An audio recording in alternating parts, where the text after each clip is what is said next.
Election 2024. North Dakota's only House seat is up for grabs in a crowded GOP primary. This is the North Dakota U.S. House Republican Primary Debate Show on WDAY Radio and The Flag. All right, here we go. Yet another debate, and these are important. Scott Hennen, myself. It looks like, Steve, are you joining us? You just hook it up. Steve's moderating tonight along with Scott Hennen. If you want to jump in, you're more than welcome to, brother. Scott, you brought up an interesting thing before we got on the air. You and I were talking back and forth, and this is these debates. You know, so there were people go, I don't want to hear the debate. Other people love them, but you made a great point. I mean, this is part of history. It's the civics, man. It is. It's about being a concerned citizen and about informing your vote and about all those things. I think that's a wonderful opportunity to hear from these candidates.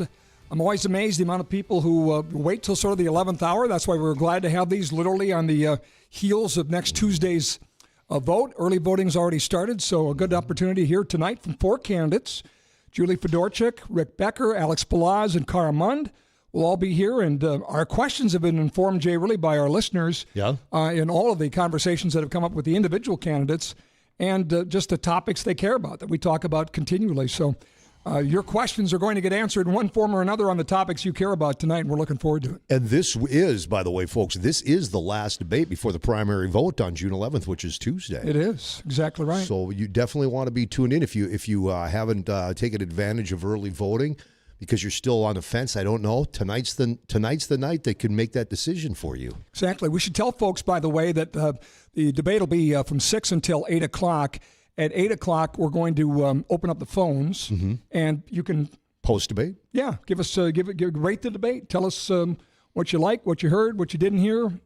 Just keep your notes during the debate tonight, and join us afterwards by giving us a call 271-1100, 701-271-1100. Look forward to getting feedback after the debate tonight, too. I think all the debates that we have been covering, all the election coverage we've been doing now for months, I think tonight going to get a little salty. You have Julie Fedorchak, you have Rick Becker, not the best of friends, back and forth. You've got Cara Mund, who's in there, who's been accused of you're not a Republican, you're a Democrat. You know, well, she ran previously as a Democrat, and then all of a sudden, for an office, so she's going to have to fight for her life. She already has been. I mean, that's just the reality of it.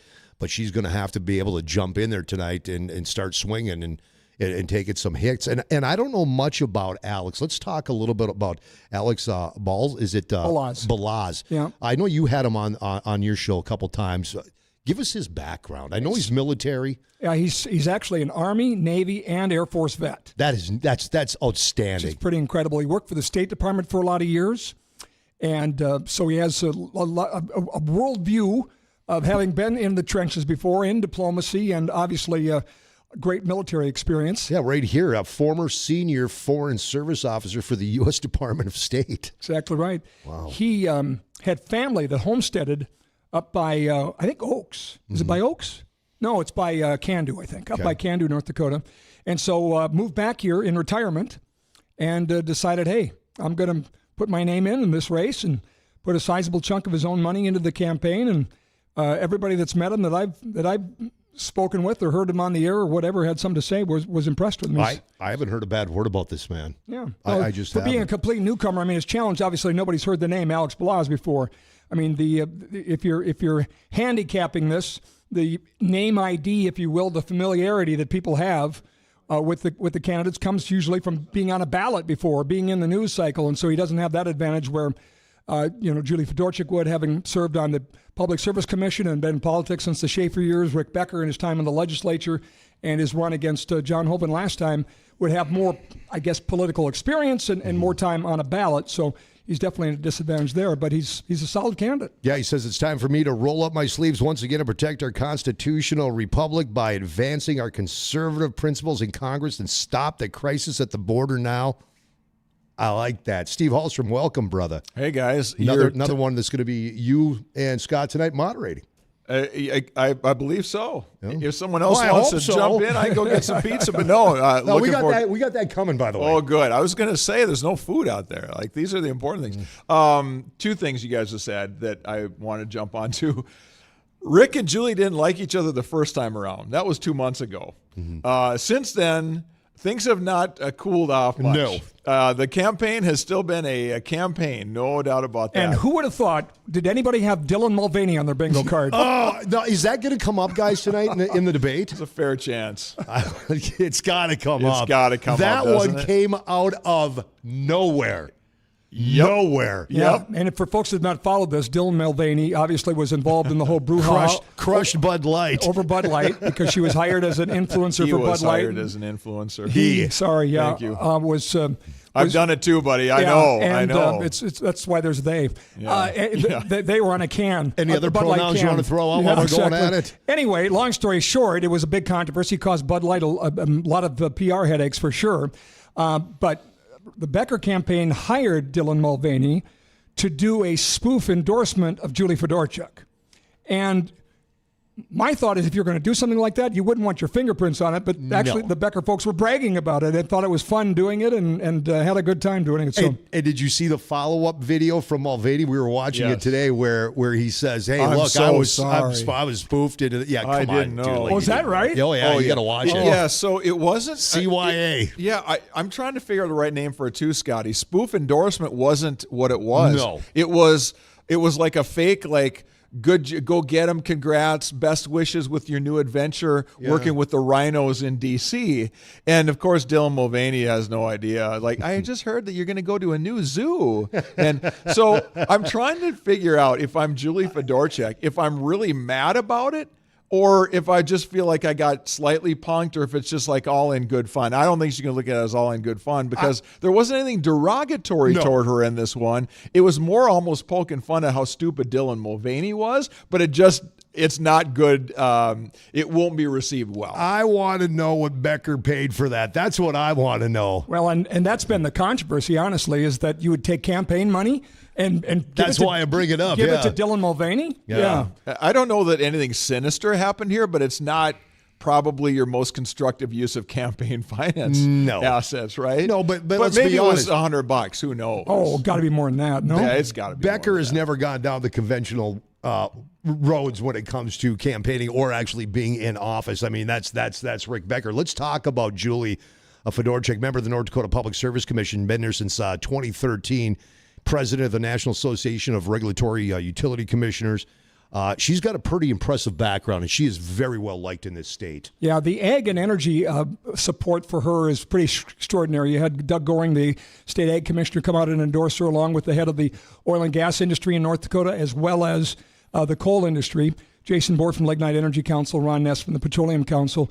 And I think that's because of her work on the Public Service Commission. Well known, yeah. And those two industries obviously are under assault of regulations. It's just every day you're fighting battles, and obviously saw Julie roll up her sleeves, go to work on that. And so I think that's a product of being in government as long as she has. She worked for Ed Schaefer way back in 92, I guess. Ed ran for governor the first time. And then for re-elect. So those 8 years, she was part of his campaign and been around the block a little bit. So I would say your experience in those two key industries for North Dakota would be an asset for Julie. Yeah, she's known by everybody and anybody in North Dakota politics. She's been around, like Jay said. I think she's generally got a very good favorability rating.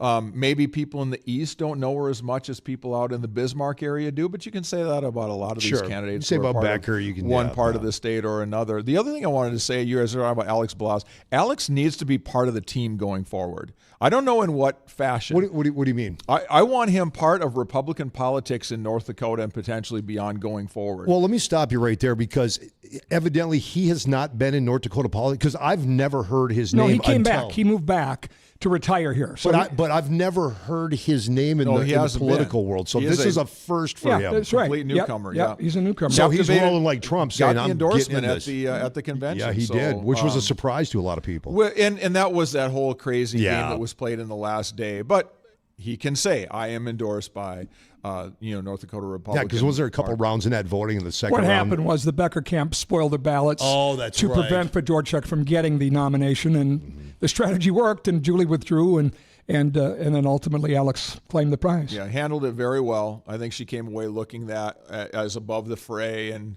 keeping that sort of classy sort of vibe of handling it. So that's good. The other new thing we have, this one is Cara Mund is in this debate. Let's talk about she her. was not in our last one. Let's talk about her. Of course, an attorney, Miss America 2018. First time around, I believe she ran as a Democrat, if I'm not mistaken, correct? Yeah, ran against Kelly Armstrong for the House race, I believe. Yes, and now running as a Republican, but she's really taking heat and being questioned on that you're not really a Republican. You're using that to try to get into this thing. And well, it's long, I guess, been the political reality that if a Democrat wants a good shot at winning in North Dakota, you better run as a Republican. I mean, that's she's just acknowledging that her chances running as a Republican to get the nomination or get the victory in and North Dakota the voters primary. see through that for the most part. When she's polling at what? Last poll, I think 10% or something. Yeah. I think what she could do, logistically, is she could be the spoiler here, and with a four-way race, anything could happen. This is a really important point, Scott, because a Democrat, you can hate Republicans, but you can vote as a Republican in this primary. You have to vote all the way one down. side of the ballot, Yep. but you just go and say, I'm just going to vote on this one. I don't care about anybody else. And you could, if every Democrat in North Dakota and her supporters on the Republican side and the independents all got together and got a plan together, she could sneak in there as Becker and Fedorchak split the Republican vote. Four-way race. Yeah, anything could happen. Like you said, you vote down the ballot, but you can go in there and just vote for her and nobody else, correct? Yes. Say, that's it. I'm just voting for her and walk away. I haven't heard much of that strategy, but I imagine the Democrats, to the extent they have, thanks for giving them that idea, guys. If there are enough to get a critical mass. Right. I mean, to get them out there and, what kind of get-out-the-vote effort is there among Democrats? I mean, the Democratic Party is darn near extinct. They can meet in a phone booth in North Dakota. So, but again, a four-way race. Well, and stranger things have happened. If she gets 10% of the Republicans, which is what the polling we see shows her getting, and 100% of every Democrat comes in, I mean, the Democrats don't need to vote for anything in the primaries here because all the races are basically uncontested. Yeah. So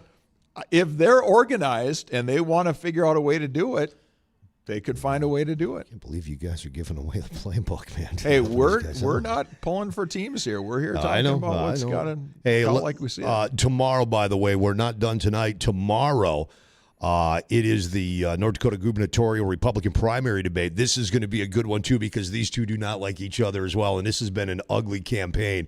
Tammy Miller, Kelly Armstrong will face off. This will be their final debate before we go to the polls on Tuesday. Of course, early voting now, but we hit the polls on Tuesday. And that as well will be moderated by Scott Hennen and Steve Hallstrom.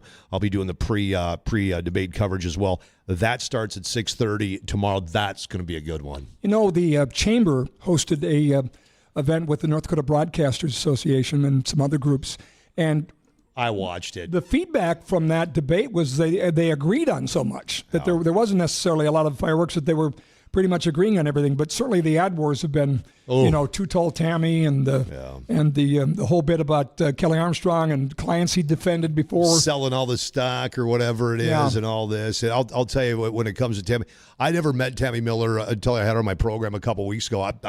I thought she was a great lady, nice lady. I think, guys, the ad that involved talking about how Kelly defended a child molester, I think that hurt Tammy. I really, people were not happy. There's a whole campaign to take that ad down.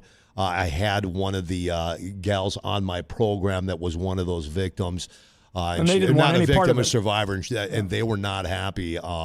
So we'll see what happens. I personally, I think Kelly's.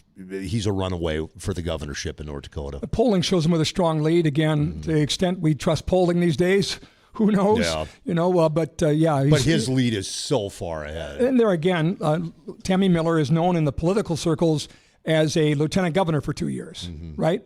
And not on a ballot before. Business person, obviously, that would probably be well known in business circles in Fargo, but politically very much a novice.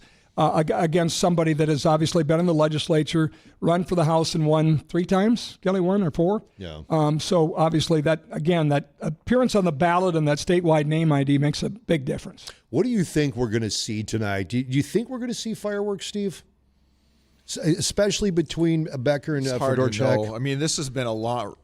All the candidates, and you guys have visited with them too on your shows. They're kind of ready to be done with this leg, even if they're excited about it. We might see a little fatigue tonight, or we might see somebody.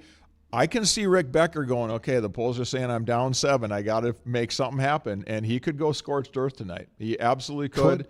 And by the way, the format tonight is that each will have up to 2 minutes to answer their questions. Scott's got the bell. But if Julie Fedorchak whips into Rick Becker has the ability to go, hey, I want to respond to that. So and that's the way we'll have a little bit of that back That's and the way it forth. should be. Steve, let me ask you, and the same question to you, Scott. Steve, do you see Cara Mund, because she's polling really bad? Do you see her possibly? She doesn't seem like the type, but to try to just keep this thing rolling, do you see her going scorched earth?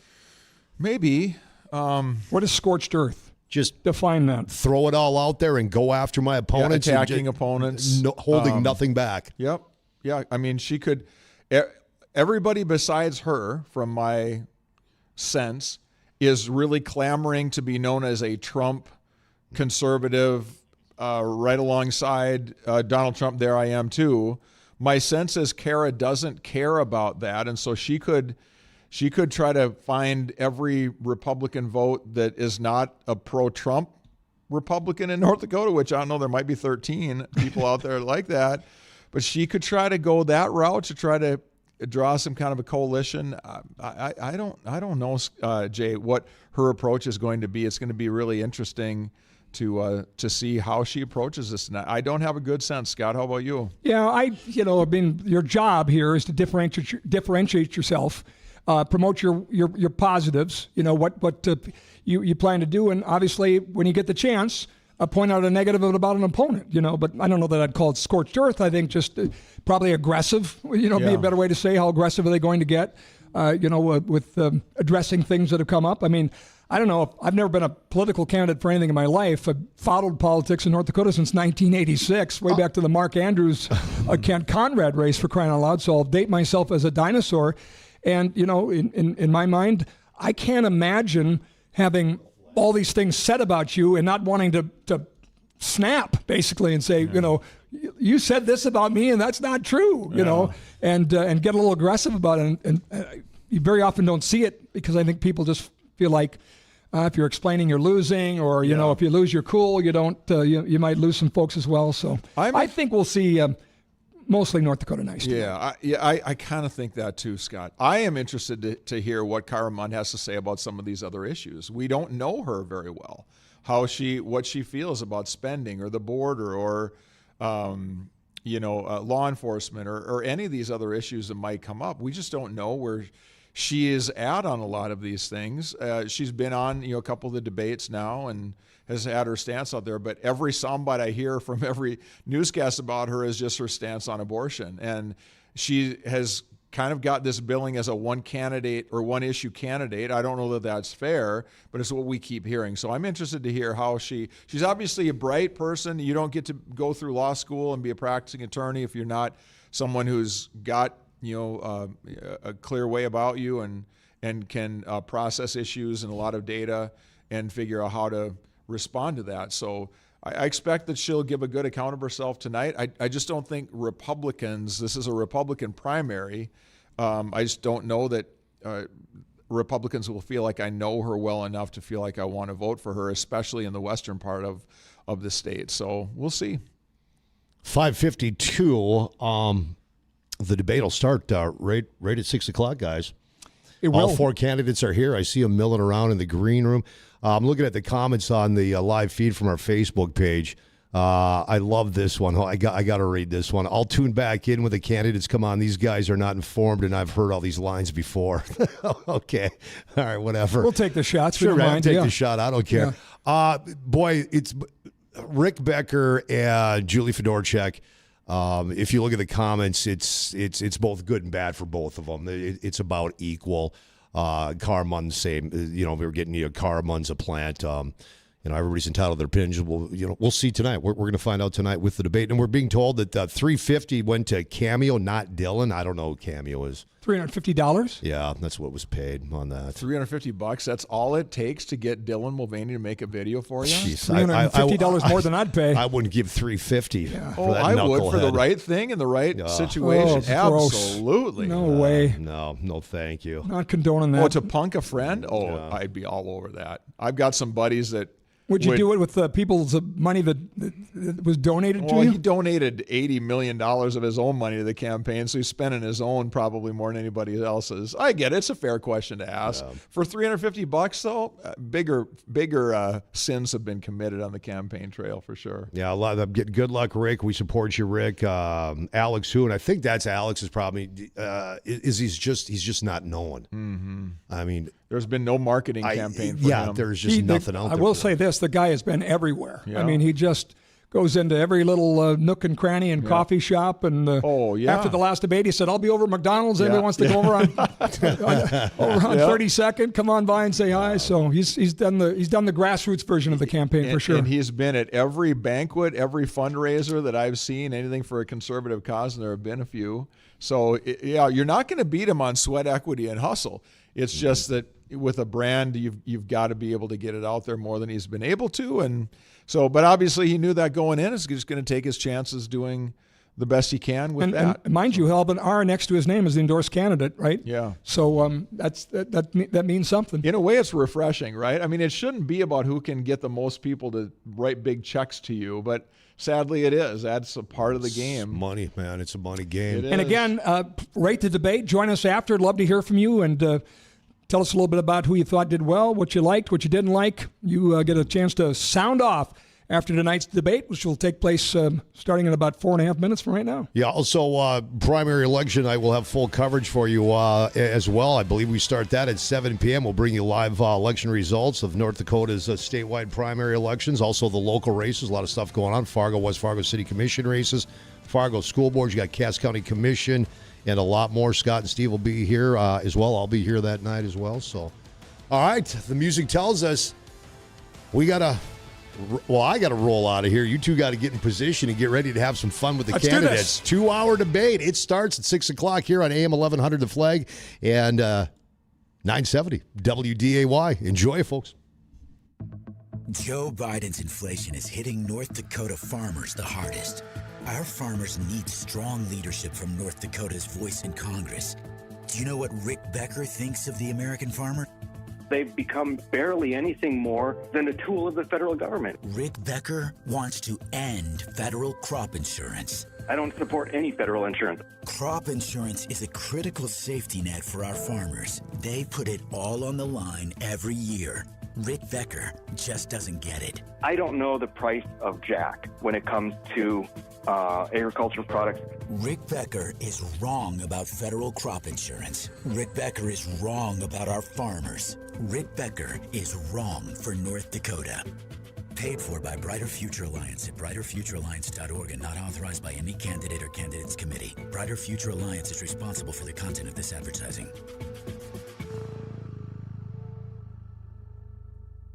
I'm North Dakota Soybean Council Director Rob Rose of Wimbledon. The North Dakota Soybean Council reminds soybean farmers to use soy biodiesel to pump up your bottom line. Biodiesel is a high-quality, clean-burning renewable fuel produced from domestic resources like soybeans. Biodiesel blends up to 20% can be used in any diesel engine. Most importantly, biodiesel increases the value of soybeans by over $1 per bushel. For more information about biodiesel, visit biodiesel.org. Hi, I'm Tom Claudio from RE/MAX Legacy Realty. If you have not owned a home or rented for the past 3 years, then you would qualify for grant money to use as down payment assistance with an interest rate as low as 5.9%. Of course, you must be approved for the credit, but that can be easier than you think. Contact me today, Tom Claudio, at 218-301-9002 or visit TomSellsFargo.com. Your home is the foundation for your family's story. The dinner table where the Thanksgiving turkey is served. The bedroom where you read to the kids and tuck them in. The living room where the Christmas presents are opened. Kochman Brothers Homes has been helping write those stories for decades. They'll learn what makes your family special and design a place just for those special people and special times. Browse their online gallery and you'll see custom luxury homes. That's Kochman Brothers. Fall in love with home. Welcome to Jiffy Lube Multi-Care, where car care just makes sense. Say goodbye to car talk confusion with personalized service reviews that speak straight to you. Our highly trained service technicians have your back, decoding what your car is saying and taking care of the small stuff before it becomes big stuff. From Pennzoil oil changes to tires, brakes, batteries, and more, we've got it all covered. Your car deserves the best, making you ready for whatever's next. Putting you in the driver's seat of car care? That's a job for Jiffy. Jiffy Lube, 620 Dakota Avenue, Wapaton. It's lions and tigers and bears, oh my, plus rhinos, cheetahs, and zebras, all at the Chahinka Zoo, now open for the 2024 season. Bring your family, friends, or colleagues for a wild adventure. Explore captivating exhibits and thrilling attractions. From daycares to corporate team building events to birthday celebrations, there's something for everyone at Chahinka Zoo. Find your visit today at chahinkapazoo.org. Chahinka Zoo, where every visit is a safari of fun and discovery. Fun is calling you to Chahinka Zoo. Hey, it's time to think about summer and all the fun that goes with it, like Leinenkugel's Summer Shandy. It makes any time of year taste a little better, and enjoying a summer shandy reminds you of all the fun that is to come again this summer. And it's never too late to think about warm weather and enjoy a summer shandy from Leinenkugel's. So cheers to the warm weather coming, and enjoy the great smooth taste of a Leinie Summer Shandy today. The perfect beer to get us all in the right frame of mind for summer. Make any time taste like summer with a Leinie Summer Shandy at your favorite liquor store. Election 2024. North Dakota's only House seat is up for grabs in a crowded GOP primary. This is the North Dakota U.S. House Republican primary debate on WDAY Radio and The Flag. Well, it has been a long campaign, but we are now in the final days, and we are headed into Tuesday night, election night, and early voting is already underway across the state of North Dakota. We have 4 guests with us here tonight in studio who are hoping they can advance on to the November general election, having won the North Dakota Republican primary for the U.S. House of Representatives. Good afternoon, everyone. Good evening. Steve Hallstrom here along with Scott Hennen, pleased to be the host for tonight's debate. Scott, it's been a lot of fun to get to know these folks along the way here, and we're thankful to all of you for coming back and hanging with us here tonight. It's the second time we've had a chance to hear from all of you, and I know the people of the area and of the state definitely appreciate getting a chance to hear from their candidates. So thank you all for coming in and giving us some of your time tonight. And the debate rules pretty much same as last time. We'll go with 1-minute opening comments from each of you, and then when we come back and start the questions, you have up to 2 minutes to answer the question. You don't have to take all 2 minutes if you don't want. It'll just allow us to get to more questions. And there's also the rebuttal rule, so if you feel as though you've been personally attacked or somebody's directing something at you, just feel free to give us a signal to say, hey, I'd like to respond to that, because we'll allow a response from those that have been mentioned directly by your opponents. Okay, so let's begin. Rick Becker, you've got the first opening statement. Go ahead. All right. I'm Rick Becker. I'm a reconstructive surgeon, a businessman, and I have a 10-year history in the state legislature representing the Bismarck area. During that 10 years, I garnered a reputation and ranking as one of the most conservative legislators in state history. The reason I'm running is because we have a problem. The Biden administration, along with the Democrats, have created an actual invasion at the southern border, and spineless Republicans have let it happen. The Biden administration and big spending Republicans and Democrats are going on with their spending, their debt spending, putting us deeper and deeper into debt. That's causing this inflation that's burdening us all. We, as a family of 4, right now are spending $1,300 more per month for the same goods and services we received only 3.5 years ago. That is intolerable, it's unsustainable, it's unacceptable. The only way to fix it is to send somebody to Congress who has a spine and will stand up and will say enough is enough. Thank you, Rick Becker. Cara Mund. Yes, good evening, North Dakota. I'm Cara Mund, born and raised in Bismarck, Mandan. I'm a graduate of Brown University and Harvard Law School, and you likely know me as the first and only Miss America from the state of North Dakota. But today I'm a practicing attorney. So I want to thank you all for having this debate. I do want to make it very clear that I was not invited to the first debate, even though I was a candidate. And so I do want to clarify that. I also want to clarify your pre-report. I never ran as a Democrat, and I hope that we, from now on, use the correct information. I ran as an independent. I was not not a Democrat. But throughout this debate, you're going to hear that all four of us agree on issues of protecting and securing the border, combating inflation, energy independence, and reduced reckless spending. However, I am the only candidate in this race who will protect Social Security, Medicare, veterans benefits. I will uphold law and order, and I believe no one is above the law. And I will advocate for limited government by keeping the government out of your doctor's appointments and out of your bedrooms. I am proud to be the only moderate in a group of four candidates, four far-right candidates. Cara Mund, thank you. Alex Balazs, you're next. Good evening, North Dakota. I'm Alex Balazs, your GOP-endorsed candidate running for North Dakota's sole U.S. congressional seat. I want to take a moment to remember June 6, D-Day, and all the men who gave their lives on the beaches of Normandy. We are free today to have this debate because they so selflessly gave of themselves. In honor of those who served and still serve, let's get down to it. I'm asked many times what my path to victory is. My path to victory lies in talking to North Dakotans, meeting them, hearing their stories and their priorities. I come to you because your voice matters. Your vote is the only one that matters.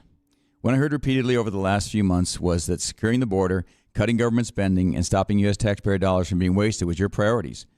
Every candidate here believes they will do the best job as your congressional representative. We wouldn't be here if we didn't think that. However, there's a big difference between confidence and competence. My path to victory lies on my experience in relating that experience to you and what you want done in Washington. I believe that experience matters. I'm Alex Balazs. Thank you. Alex Balazs, thank you. Julie Fedorchak, 1 minute. Good evening, everyone, and good evening, North Dakotans. There's only 5 days until this consequential primary election will be over. And North Dakotans have a really important choice to make in this election. I launched my campaign 4 months ago because I, too, am very concerned about the future of this country and the direction that we are heading. I am uniquely qualified as a candidate in this election because I have 32 years of experience in business and public service delivering real conservative results for North Dakotans, building relationships and solving problems like the Dakota Access, like keeping our utility prices low, like pushing back on the EPA when they're trying to shut down our energy industries. My work and reputation have earned me hundreds of endorsements and support from North Dakotans throughout the state, including the oil and gas industry, coal workers, and countless state elected officials. And most recently, my work and reputation earned me the endorsement of President Trump. All right, thank you, candidates. We'll get started now. And again, you have up to 2 minutes. I'll ring the bell when we get to 2 minutes, but you don't need to take the entire 2 minutes. First question's for Rick Becker. And the question is, this, by the way, same question for all of you, okay? We'll do the same thing. Out of control federal spending has put this country nearly $35 trillion in debt. Name a specific area of federal funding that you would pledge to cut. Aid to foreign countries, what we call aid, which is really just giveaways to foreign countries. We see that with Ukraine spending, where we're funding a government that we know to be corrupt. It is going to government officials. It's not going to fighters. We, as a nation, in $34.5 trillion in debt, being willing to take on more debt, not for ourselves, but for our children and grandchildren, so we can send it overseas with no accountability, no oversight, no intention of repayment. Sending it to a government that we know is corrupt is unconscionable. That type of spending is what's leading to the inflation that's crushing everyone. So that is one really easy area that we should cut immediately. All right, Cara? We need to combat the continued reckless spending, but that means we have to be very strategic in how we do it. So that's not just slashing government. I'm the only candidate up here who've continuously pledged not to cut Social Security, not to cut Medicare, not to cut veterans benefits, but we'll look at what we actually are spending money on. And so something that I am very much against was the loans that were given out, student loan forgiveness. As a student myself, someone who has recently come out, I'm significantly thousands and thousands of dollars in debt. But when I took out a loan, I took on that responsibility to pay that debt back. And so I believe when a loan is given, it needs to be paid back. And that's with student loan forgiveness, that's with PPP loans, any loans that may be coming down the pipe, it needs to be paid back. All right.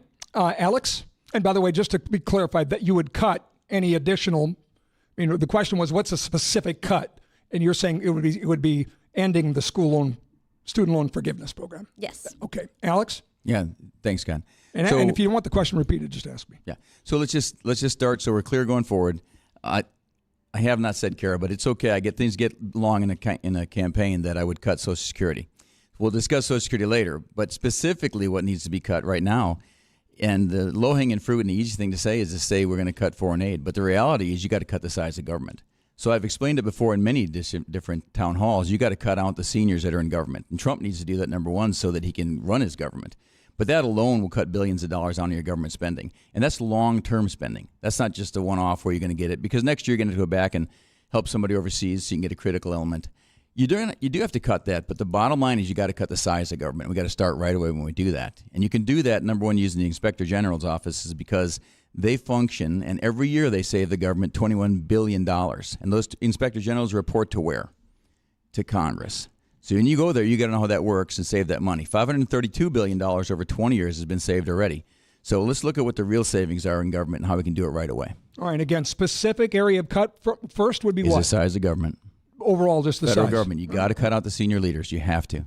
When you say senior leaders, all the senior executive service that were placed on us by Obama, he doubled the size of senior executive service, and Trump's going to have to pull us off because they're not going to do what Trump wants them to do because they're bureaucrats sitting there sending these regulations down to the states that everyone doesn't want to see, right? We've all talked about it. Got it. So you're saying payroll, basically. You got to do it. Lower the cost of government by having less people. Julie Fedorchak. Thank you, Scott. Great question, and I love the specifics. So, but I want to back up a little bit. It's been since 1997 since the federal government has actually had a budget, since the House has passed a budget. And so in order to get our arms around the spending issues in this country, we have to get back to the regular order of passing the 12 regular budgets that are established in the House. As a member of the House, I would be really pushing in that direction. Obviously, one voice is one voice. You can't do it alone. So you have to build the relationships. You have to be working with other people. And that's been my strength. That's the reason why I have all of these endorsements is I work with people. I build relationships to get things done. So you have to go back to the regular order and you have to work through the 12 budgets, have the discussions on the policy, have the discussions on how much money is needed, how much money do we have? Do we ever ask that question? How much money do we take in? How much money do we have available to spend? These are the questions that I want to get to the bottom of as your representative in Congress and your lone representative from this state. So I think one of the great ways to save money is to push a lot of the big programs back to the states in block grant form. So as a philosophy, that'll be one of the main things that I want to do is try to block grant things back to the states. The funding for the telecom bills, give that to the states. Let them decide. Take away all the federal bureaucracy that is establishing all the different rules that have to be met to meet these different requirements. So, but in terms of a specific agency, a specific area for cutting, I would cut the EPA. They're completely unaccountable. They're way too much in everybody's business. They're in doing devastating work to our energy sectors here in North Dakota and agriculture. So EPA is where I would cut back. All right, next question. Cara, you'll get this one first, and then Alex, Julie, and then back to Rick. Same order, we'll just mix up who goes first. Cara, our ag and energy industries are being buried in new federal rules and regulations that threaten the future of North Dakota's economy and our ability to feed and fuel the world. What do you consider the 3 worst federal regulations, and how would you fight to end them? Yeah. Well, I've been very vocal against the EPA and their recent regulation coming down. I support energy independence for North Dakota, and that's something that I will fight hard for. But also, just like you said, it's not just an energy state. We also need to be talking about ag. And when I ran for this exact position, I'm the only one up here who's actually ran for it before. In 2022, we were fighting for a farm bill, and Representative Armstrong and I were debating the farm bill. And here we are 2 years later, and we still don't have a farm bill. And these farmers and ranchers are relying on that. When you send a representative to Congress, you need to be advocating for your people. You can't keep pushing it, the can down the path and hope that eventually someone's going to solve the issue. We need to bring a problem solver there. And so I would also say a massive issue is just the dysfunction going on in Congress. And the fact that we have such far right, such far left individuals, we're not willing to go across the middle. As the moderate, I will be the individual who gives North Dakota the strongest voice. When it comes to those regulations, I'll be a voice that actually matters because people are going to want to know, how do I get Cara Mund from North Dakota to vote with our bill? It's not going to be, oh, Cara Mund, she's so far right at this point, she's not going to vote with us. She's going to be the strategic decision maker who actually comes in and makes that choice and gives North Dakota a voice that's more than just 100 or 1 out of 435, is a voice that's truly a decision maker. Okay. All right. Alex? Yeah, thanks. So just to go back a little bit, we know exactly what the federal government takes in every year, $4.1 trillion. We know we're short by 22 or 25% if we spend $6 trillion, or we spent more than $6 trillion last year. And that was mostly in discretionary spending above that. So we already know where we're at spending. We just need to draw it back to get that balanced budget. But with regard to the EPA, there are so many regulations they've pushed down. If I could cherry pick 3 today without looking at all of them on the stack, I would say, number one, we have got to stop EPA's regulation that we have to fund alternative energy and the accreditation they're pushing down to the states. That is baked in to the PSC policy in North Dakota. It's almost embarrassing that we quote it in the 2023 electrical grid transmission report and say that politics and industry will decide where we go in North Dakota. So you should read it sometime. I got a copy here today. So the second piece of that is the EPA restrictions and controls on carbon emissions from ethanol plants and other plants that are not vehicular or energy producing plants. Talk into that. So I'm not considering ethanol plants as energy producing until you get to the coal level of natural gas. And then you have to pull off the EPA restrictions on the coal and natural gas industry, because we're already meeting most of those things, most of the regulations that give you clean air and clean water. But they're still pushing down more. And those regulations are based on this climate agenda. And the climate agenda is based on a false premise. So you need to strip that out. And you just strip it out of North Dakota law and North Dakota policy. Because North Dakota policy right now is encouraging the U.S. government, the federal government, to reach down into the states saying, oh, yeah, we want to do whatever we can to sequester this carbon. We want to do everything we can to support you. It's not right. It's wrong. And it's more than that. The last piece is you got to put a full stop and about face on all of the EPA regulations and look at them one by one. Start in 2020, stop them all, and peel them off one by one, see what works. Okay. Julie, you're next. How many did you say? 3? Yes. Is that all? I wish we could, have the time to you talk about 10. You can fit more than that in, but the 3 was I'll request. focus on 3. So the EPA has come out, the Biden administration and the EPA is coming out with tailpipe emissions standards. It's basically an effort to make the combustion engine obsolete and require people to buy EVs. It's terribly devastating to our oil and gas industries. It's terrible for consumers because who can afford an EV? We have to build all of the infrastructure throughout the country to help charge the EVs. I mean, it's a really, really terrible idea. It's not practical through most of the country, and it's going to be very costly for North Dakotans, for Americans, and for anybody who's on a fixed income for sure. It hurts the people with the fixed incomes the most. Secondly, the greenhouse gas rules from EPA that they recently passed, they're terrible. We worked hard with grid operators, the Public Service Commission, through the National Association of Regulatory Utility Commissioners, which I'm president of. We told the EPA this doesn't work. The technology isn't available for what you're trying to accomplish. It's going to drive up costs. It's going to decrease reliability. It's going to threaten brownouts and blackouts. They said, oh, yes, we'll listen, and they didn't. And they came back and they passed a rule that's terrible. And then the third one is the MATS rule that is really targeted to lignite coal in North Dakota. It creates a new standard for particulate matter that doesn't increase or improve public health in any way whatsoever. It's really not achievable. It's going to drive up costs again, threaten more shutdowns of the coal-fired power plants, and really just the opposite direction of what we should be going in our country, which at a time where demand for power is actually increasing significantly. We should be turning on all of our resources as much as we can and trying to generate more. All right. Rick? Yeah, the EPA, it's unbelievable what they're doing to Americans, and especially to the fossil fuel industry, coal and oil. The rule with mercury that's just coming out, this is an example where they move the goalposts. Whenever we think that we're going to play ball, if we just do what they want, then they'll leave us alone. They'll leave the coal industry alone.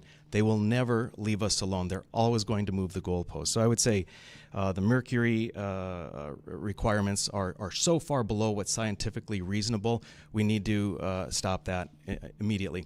The electric vehicles makes no sense. We're going to use something requires lithium, a rare earth element that is going to be mined elsewhere. The idea that this is going to benefit somehow planet Earth is nuts. And then probably last but most importantly is the declaration that carbon dioxide is a pollutant. And then from that we have this environmental extremist agenda where we need to get rid of carbon dioxide, we need to be carbon neutral, and then we have these crazy 45Q subsidy policies. We have a pipeline. We're going to bury carbon dioxide underground in some manner that we're going to save the planet by burying plant food, carbon dioxide underground. This is nuts. And this goes, I'll say it right off the bat, Julie Fedorchak is going to benefit tremendously. She's been an advocate for the Summit Carbon Solutions pipeline because that pipeline is going to bury carbon dioxide under her private property, and she will be paid in excess of $1.7 million when this goes through. This is, in my mind, an extreme conflict of interest at the very least, and at the most, corruption. Julie, you'll get a chance to respond to that. Excellent. Thank you. Appreciate that. And again, Rick is desperate. He knows he's behind. He's losing. He was crushed because President Trump knows I'm a person of action, and he endorsed me. And so I can't wait to work with President Trump. I stand by my record. I have worked with integrity. This is why people support me throughout North Dakota. This is why I have all the statewide elected officials, 55 legislators, oil and gas, coal workers supporting me, 750 to 800 individual donors in North Dakota supporting my campaign because I am a worker. I get to the bottom of things. I bring people together. I work on results. What Rick is saying is a total lie and fabrication. There is absolutely nothing. I don't know where he came up with the money, the $1.7 million, but my family is going, geez, Mom, where's all this money? It doesn't exist. I have recused myself from that case. That's what you do when you have a conflict. I recuse myself. I've answered the questions. And North Dakotans, the mud isn't sticking, Rick, so you might want to stop slinging it. Rick, you've been accused of lying here. How do you respond? Have been. So what's interesting is I have brought up a serious, valid concern about conflict of interest and corruption, and she talks about who she's been endorsed by. So when you look at the Broom Creek Formation, there are 3 storage units. The Fedorchaks, Julie and her husband, have 3 parcels of land which are in storage unit number 3. Their property comprises 2.05% of that storage facility. When you look at the fact that there are going to be 6.5 million metric tons of CO2 stored in that storage facility number 3, you look at the fact that starting January of 2026, it's 55 cents per metric ton. It goes up 10% every year. There are going to be 18 million metric tons annually through the overall pipeline. It's calculated out. These folks are going to make over the course of 20 years. I'm not saying you have it now, Julie. I'm saying you're advocating for the pipeline because you know your payout is coming over the next 20 years to the tune of $1.7 million. It's plain fact. It's easily calculable. The document is out there. It's in the royalty agreement you have. All right, Julie, we'll bring this tennis match to an end, give you one more chance to respond to what's been... If I may for a second, I got to say, guys, CO2 is important to all of us. But I watch these debates go on, and then we end up arguing back and forth on this instead of talking policies. So if it's a case that somebody was corrupt, or if it's a case that somebody lies, it's going to the voters. So if we're going to do this for another debate, and we're going to use this tactic where you get the mic for the most amount of times because you're going to argue back and forth, it really isn't addressing the policy for North Dakota voters. And if I was sitting out there on the radio right now, I'd rather listen to the policies. You've heard it already. Whether or not Julie has an issue with this money thing and whether Rick is representing it wrongly, I don't know. But why don't we just talk policies today? We'll allow the question, Counselor, Sorry. but at your point, well, we understand. Julie? And I'm all about talking about the issues. I think that my opponents, because they're losing, I'm talking about Rick right now. He has to just sling mud because his record is not one that he can really defend. He's got a whole list of terrible votes, including not supporting President Trump's building of the wall, including not supporting death benefits for the survivors of National Guard members killed in action, including not supporting increased penalties for child abuse. I mean, the record goes on. And so, Rick, you can't be trusted. Now you're trying to drag me down because I have had a 32-year career of integrity and service to the state, and I'm going to stand by my record. And, I recuse myself, and the citizens can decide from themselves. All right. Next question is for Alex. Pardon me? Because I asked Julie about this in our last debate, and she was not forthcoming with the information until I actually brought up the permit. And I showed exactly where she is, that her family, both her and her husband, who's standing outside staring at us right now, are personally benefiting from. So yes, it is true what Rick is saying, and we can happily put this out. It's all public information. And what's really interesting to me is when I brought it up to her in the last debate, she attacked me and said I wasn't an accomplished woman. Now Rick brings it up and she says that he's desperate and he's losing. Again, she continuously deflects, she name calls. This is not what we want as our sole representative in the U.S. House. You want truth, you want transparency, you want accountability. And I agree with Rick on this. The permit is right here. So if you want to look it up, you can look it up yourself. And it's $22,000 they've benefited from now, and they will be benefiting in the future if this actually goes through. And so you have to ask yourself, why does she want to go to Congress? And why is she not answering the question? And why is she name calling? All right. One more chance, because Cara, I get a chance to talk. Quickly, let's go Cara. 30 seconds, Julie. Absolutely. But again, I mean, Cara and Rick obviously got to know each other when they were both running as independents, not Republicans. At the last election. So here they are beating up on me again because I'm the front runner. I have the support of the people because I get work done. I've been completely transparent in this. We've answered the questions. I've talked to individual North Dakotans about this too. I don't have a conflict with this. I recuse myself. And maybe Cara thinks it would be appropriate to take away landowner rights, which is what my husband and I have as landowners in North Dakota. I will say, because now I'll get to respond. Yeah, Cara, quickly, please. Yes, Julie actually testified in the Senate about lowering the percentage for eminent domain. And so both Rick and I have been very advocating for landowner rights. And as a lawyer, I think it is crucial that landowners get to keep their rights. And I think it's crucial, too, to bring out conflict of interest. But now that she's brought up this independent, the fact that Rick and I weren't even in the same race, we're pretty different candidates on quite a lot of things. But I would like to highlight. Yep. Thank you, Cara. Let's move on. All right. Let's. Next question is for Alex first, and then we'll go the same direction. Many of you have described yourself as conservative. What defines a conservative? I think you need to be a constitutional conservative first. You need to follow the Constitution and understand that that the federal government should not be doing overreach into states' rights. Everything not there in the Constitution, a conservative would know, should not be handled by the federal government. Should be handled down by the states. The second piece is we should be fiscally conservative. We should be drawing down those funds at every single chance we get and watching over taxpayer dollars. We should be a steward for those. I've done that in the past. I've worked hard to cut that waste and work against it. It's one of the reasons why that experience makes it so different when you go to Washington. I think that conservatism is not, though, an argument of how far right or how left we are, or even if we are at all left of anything from the far right, is an issue of whether or not we stand up for this country and we stand up for those values that make a difference today. And those things are simply following and having faith that we're going to get through this battle, even though we have an administration now that's pushing down all these crazy regulations and rules on us. So, yeah, when you walk around and talk, it's so easy to put labels on people and say there's a conservative here or there's a far left person here. But in the end, most Americans want the same thing. They want to raise their families without federal government over their shoulder. They want to feed them. They want low fuel prices. So I'm going to leave it at, if we step back from the labels a little bit and we get unified, we might just make it through this as a country. Julie, you're next. Absolutely. Thank you, Scott.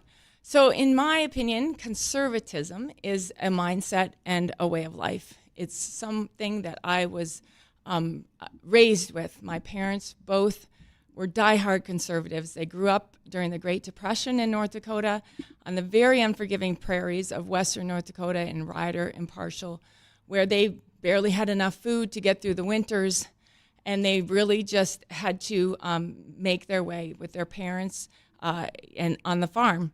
Those are the values I grew up in my life, in my family. You know, we recycled. My dad was a very conservative. He didn't throw things away. He recycled. He made the most use. He took good care of the land. So in my opinion, those are the key hallmarks of a conservative.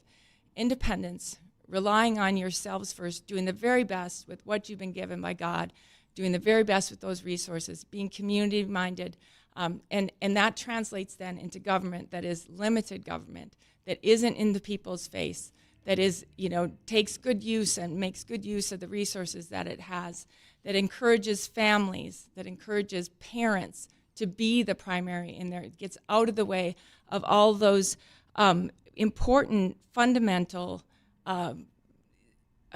established by God foundations that our human beings are built on and work best. And I personally believe that North Dakota is a shining light of conservative government enacted over time, over the course of the last 30 to 40 years, really growing our state, providing opportunities. We've never had more opportunities in our state as we have today. Really great creating opportunities for young people through education, energy, agriculture, new wildlife businesses, drones, UAS. So I think it's a way of life, and it's a way of good government that this country needs more of. Rick, you're next. Yeah, conservatism means to conserve. We have to ask ourselves, what is it that we are conserving? And I think at the very core, we're conserving freedom. And the way to conserve freedom is to limit government. We want to conserve our communities. We want to conserve the nuclear family. We want to conserve the moral tradition. We want American sovereignty. That's what we want to conserve. We want to conserve states' rights. These are all things, when you put them all together, that's what conservatism is. That's what the Republican Party is supposed to stand for. When we employ that philosophy, when we adhere to those principles, that's how we get maximum freedom. That's how we get maximum prosperity for everyone who lives in North Dakota, who lives in the United States. That's how we increase the standard of living. So that's conservatism. That's what I represent. Cara. Yes. So as I just at the beginning, there was a lot of misinformation, this idea that I somehow ran as a Democrat, which is not what happened at all in 2022. I have always been a Republican. I worked for Senator John Hoeven in 2016 during the DAPL protests and during the first election of President Trump. I said as an independent I would caucus with the Republicans.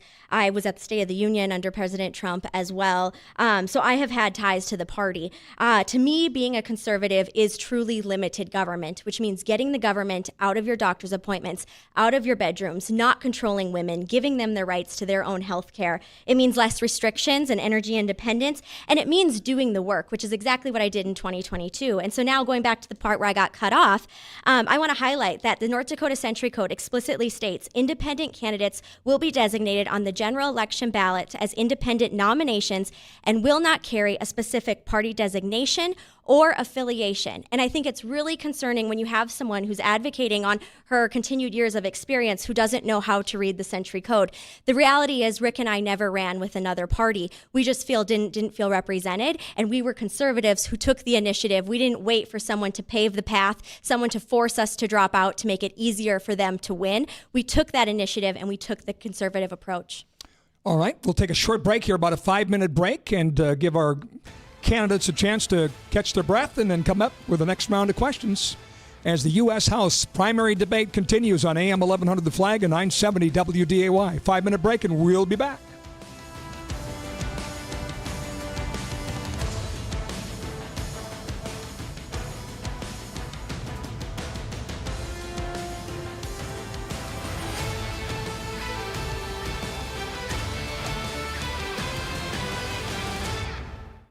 The Noble Hair on Cheyenne in West Fargo is the talk of the town, and with a great atmosphere for having a conversation, a perfectly blended drink, and delicious desserts from Nicole's Fine Pastries, like the brandy butterscotch lava cake, made exclusively for the Noble Hair. So enjoy one of their more than 175 kinds of bourbon and their great selection of wine to go with the pimento cheese dip or meat and cheese plate. The Noble Hair, a fantastic place to go. Visit the Noble Hair on Cheyenne in downtown West Fargo, open Tuesday through Sunday, and available for private events any day of the week.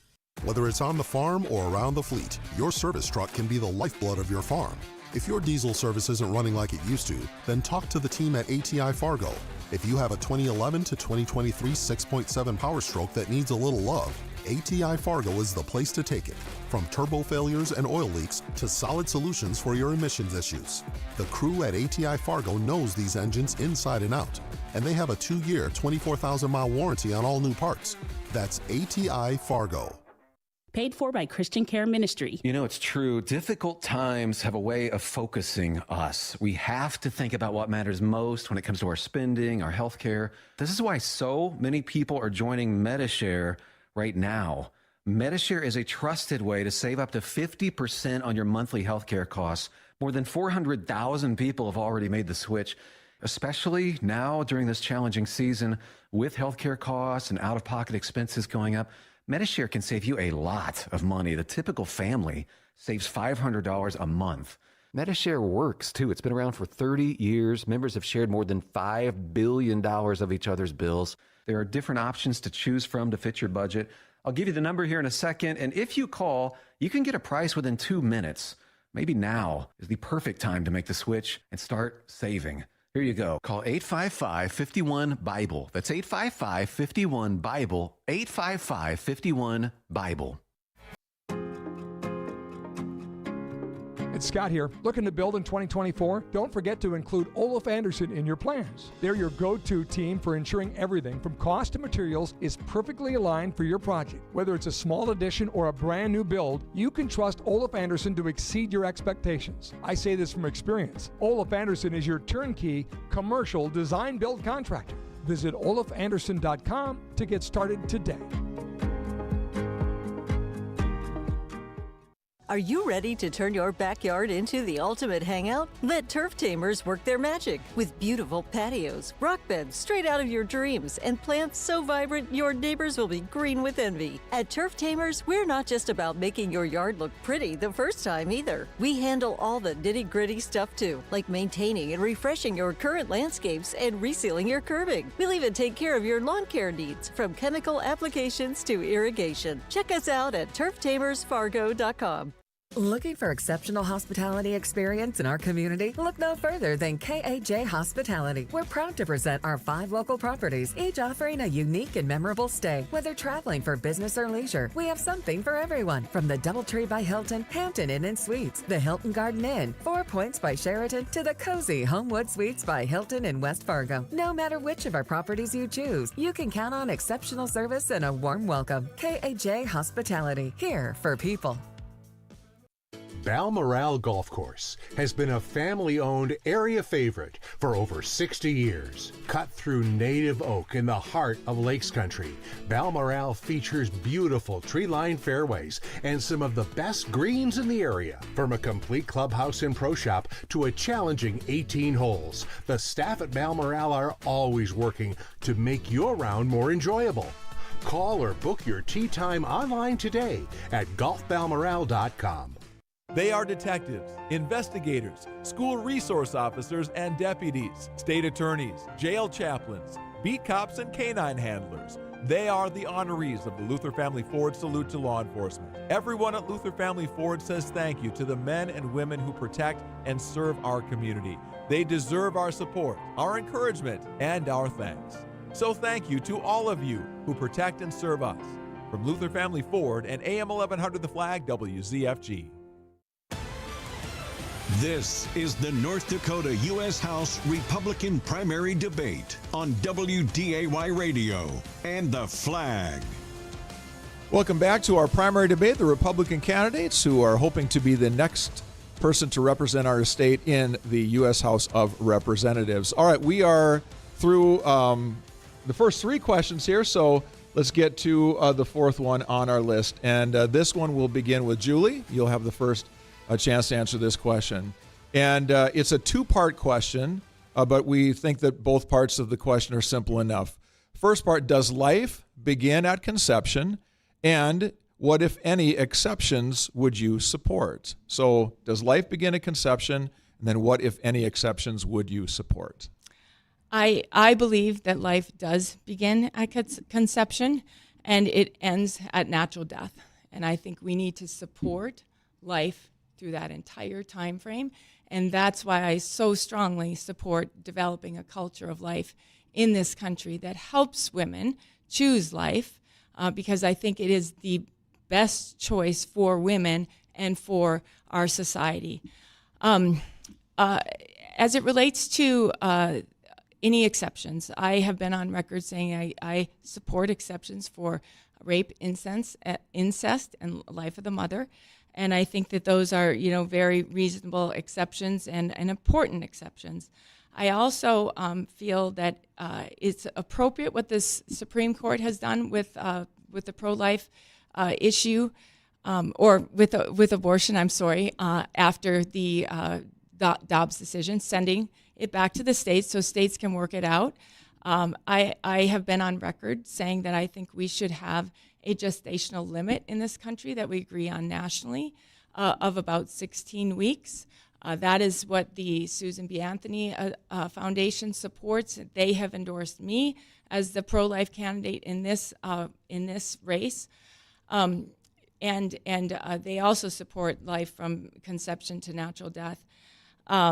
We are an outlier in this world, really, supporting abortion on demand in many states, all the way to birth, or even in some cases post-birth abortion. We can do better than that in this country, and it'll be better for everyone. Life is a fundamental right. Without the right to life, every other right is meaningless. So we really, it's an opportunity for growth. I think it's an opportunity for bringing Americans together. And I look forward to being a strong advocate for the culture of life in this country. All right, Rick, you're next. Yes, excuse me. Yeah, life begins at conception. And in my book, there are no exceptions.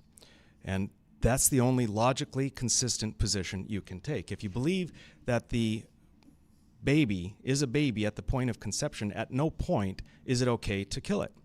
And so, no, I don't give exceptions. Now, a person could say, what about the life of the mother? That is so rare as to almost be non-existent. So, yes, in those cases, if they exist, that would potentially be an exception. That would be the only exception.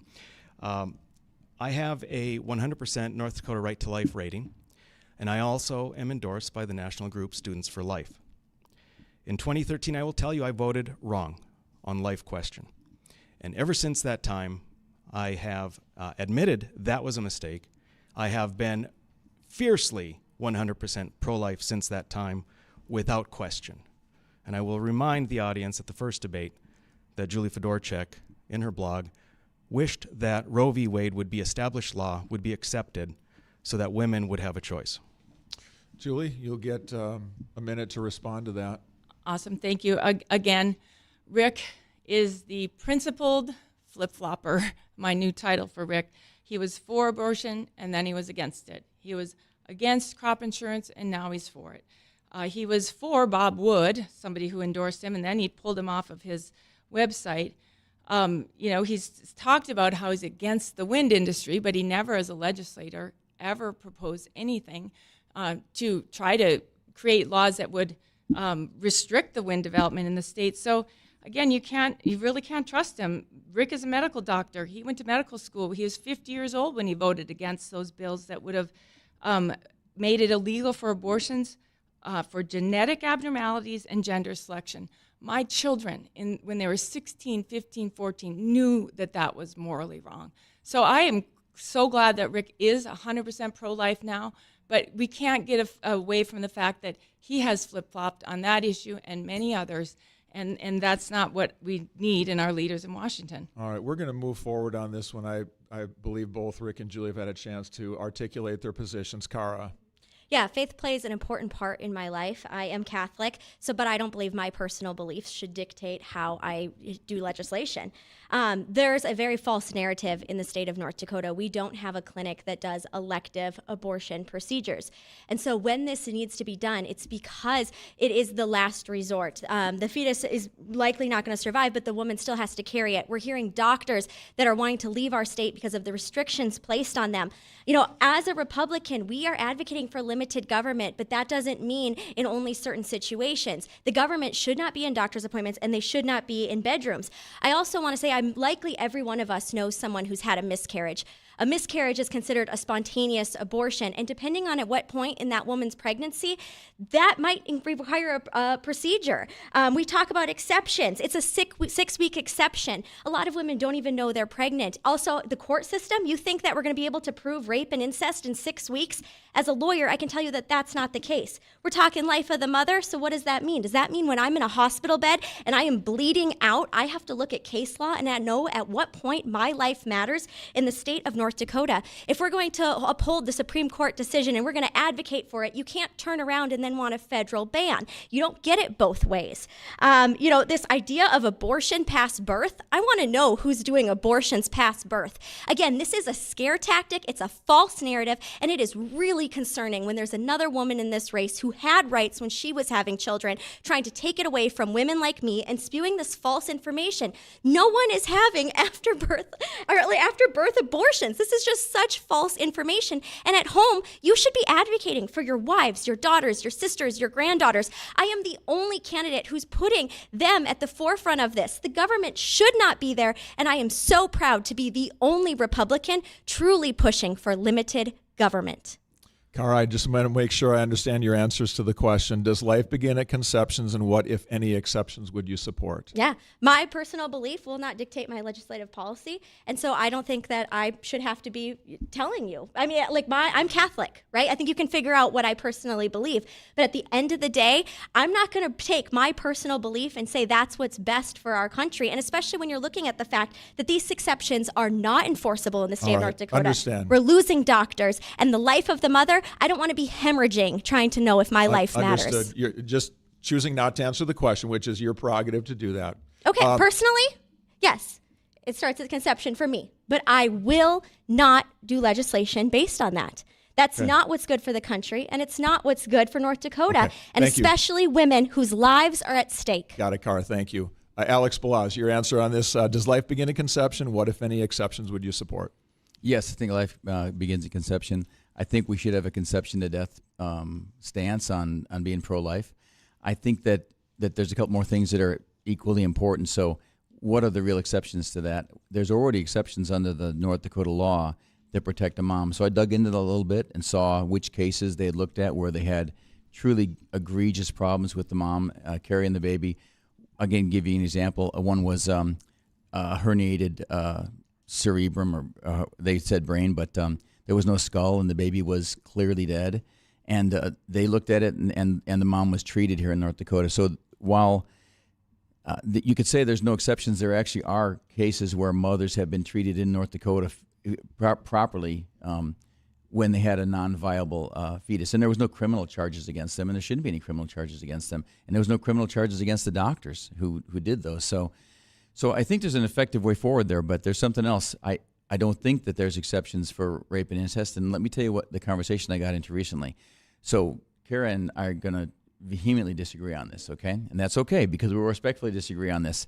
But I ran into a lady who said, and she's right, she's hard on this, that really as a man, I didn't have a lot of voice in this, right? And especially as a congressman, I won't have any voice in this because it's already been pushed down to the states, but I still have an opinion about it. So my opinion is this, that it's become so divisive. And Cara, I beg to differ. There are states that actually are looking at terminating children after they're born, like the minute after, if they think it's going to be messed up or retarded or what. I don't know the right words for it. And they're actually trying to push that through law. So here's what I think as Republicans. We need to stop throwing babies and mothers into the arms of the Democrats. And I don't believe that they all want to do this. I believe that we have to find a path to take care of moms.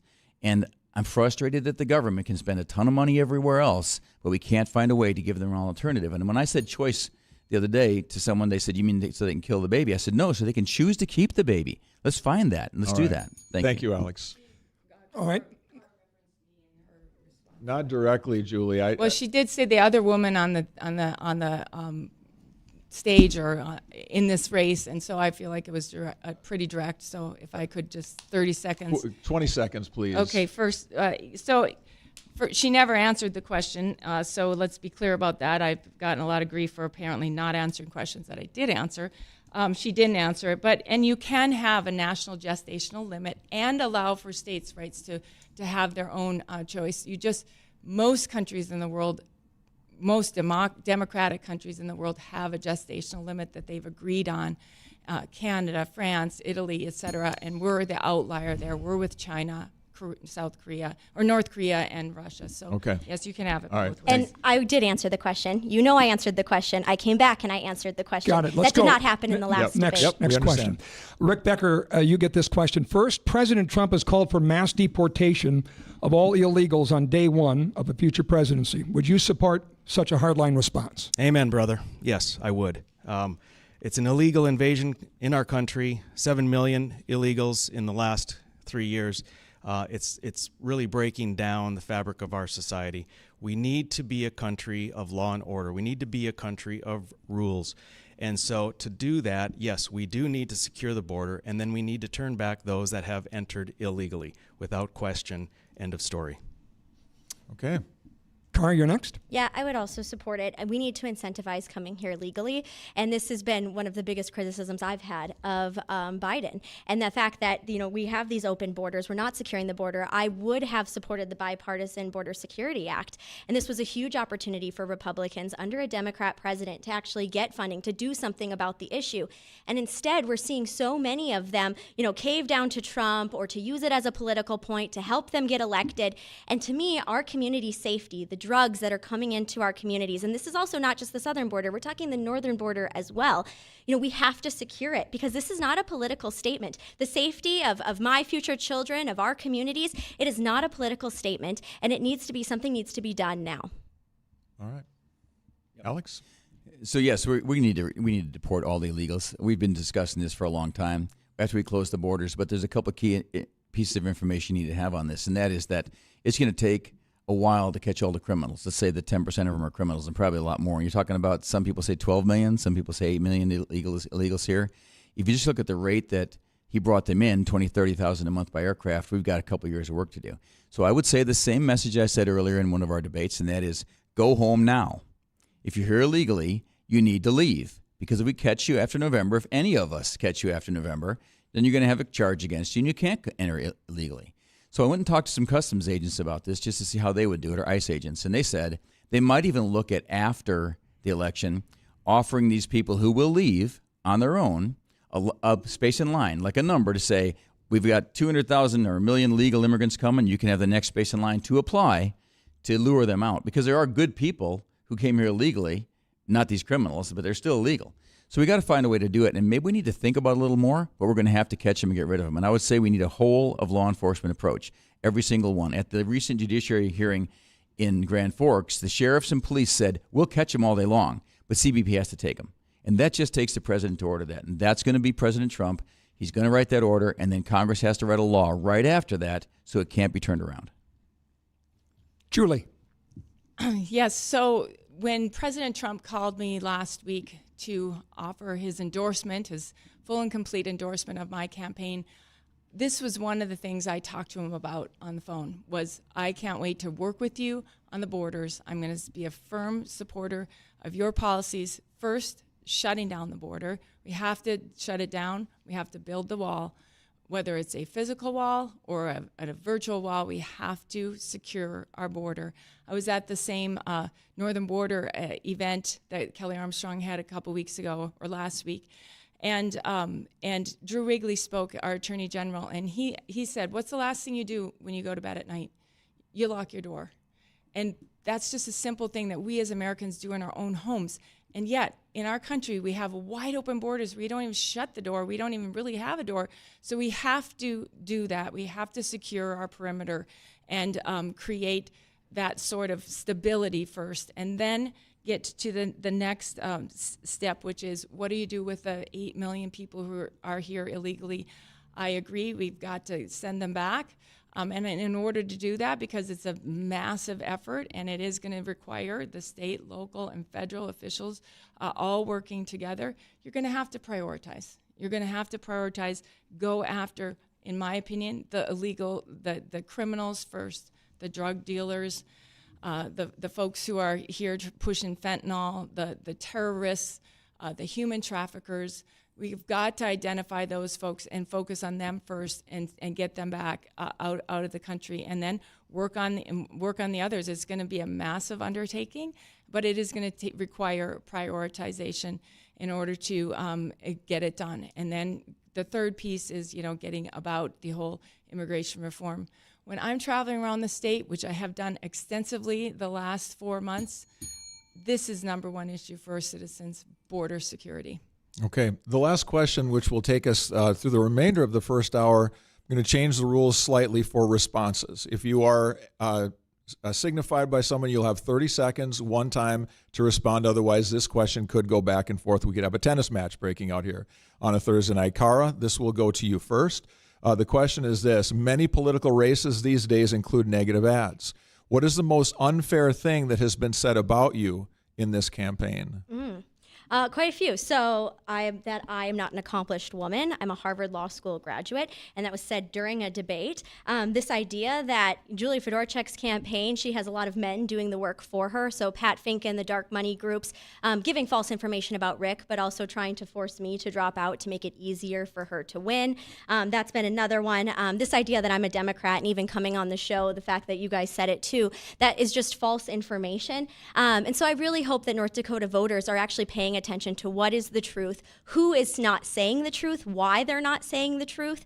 That is so crucial because it gives you an insight into their motives and how they're going to actually be as your sole voice. And keep in mind that this one individual represents all of North Dakota. It's not someone who should be bought and paid for by a particular industry by any means. It's someone who needs to advocate for you. And so if they're spewing false information, they're doing intimidation tactics to try to get you to drop out to make it easier for them to win. Those are some of the biggest things for me that's just not right for the North Dakota voters, and it should be something that you look at as to who you want to represent you. And Julie, you'll have 30 seconds if you'd like to take it.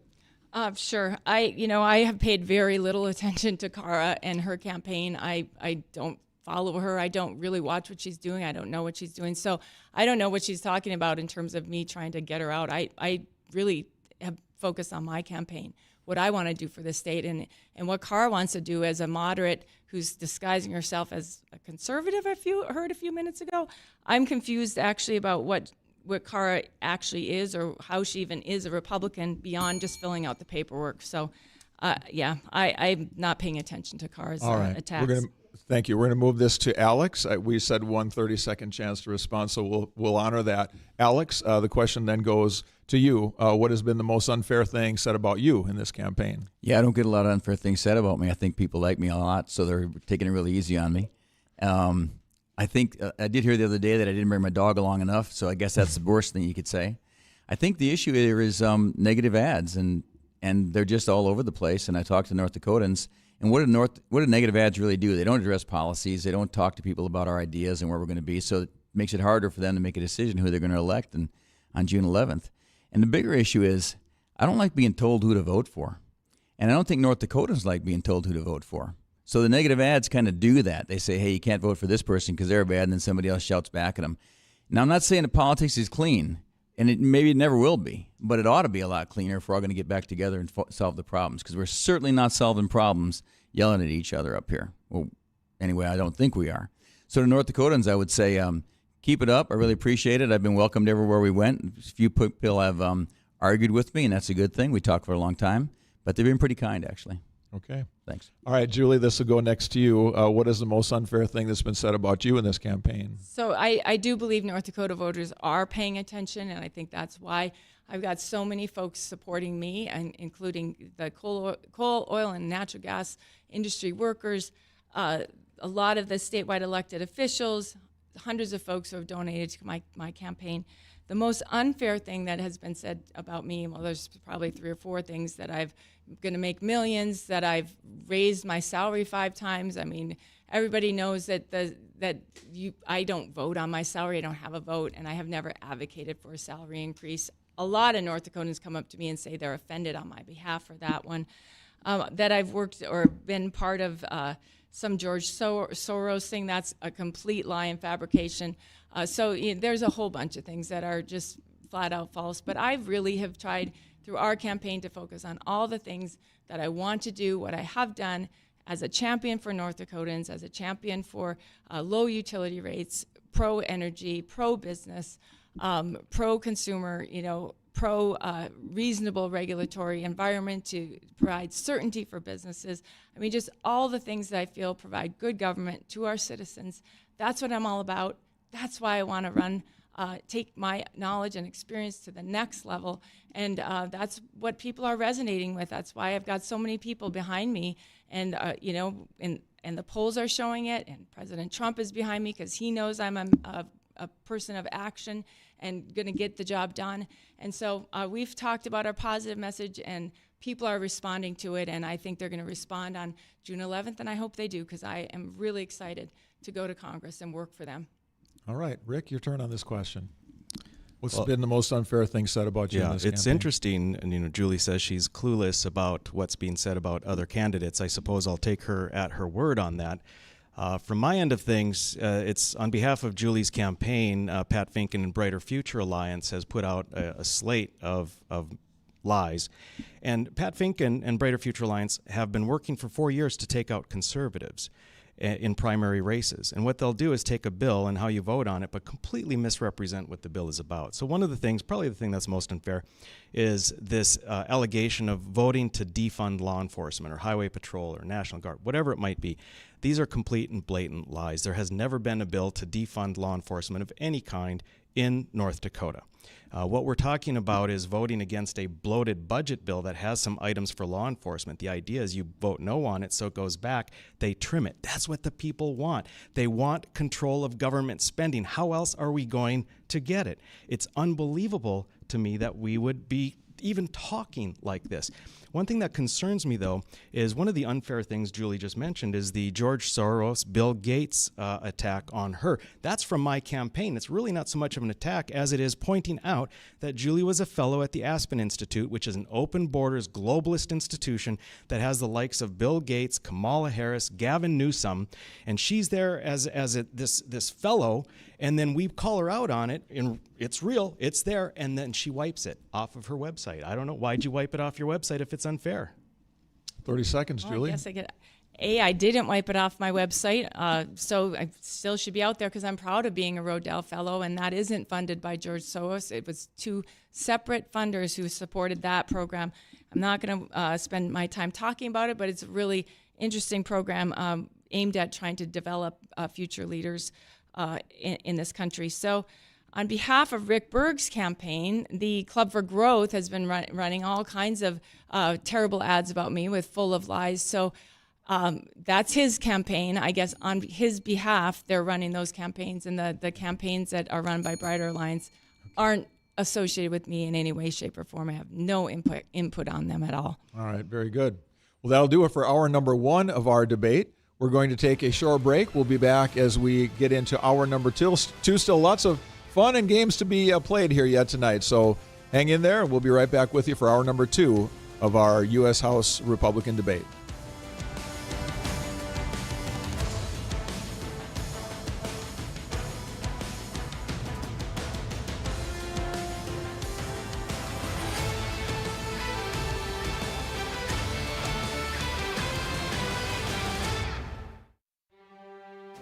Hey everybody, join the Flag for a Flag Day celebration. Friday, June 14th at Flag Family Headquarters next to Thunder Road. All Patriots are invited. Join us for lunch beginning at 11 from Top Dog Hot Dog and Pick a Bob food trucks. And if you're law enforcement, first responder, or a veteran, your lunch is free. Music, games, prizes too. Flag Day 11 to 2 at Flag Family Headquarters. Brought to you in part by Dave's West Fargo Tire, Hanson Runsvold, and the Flag.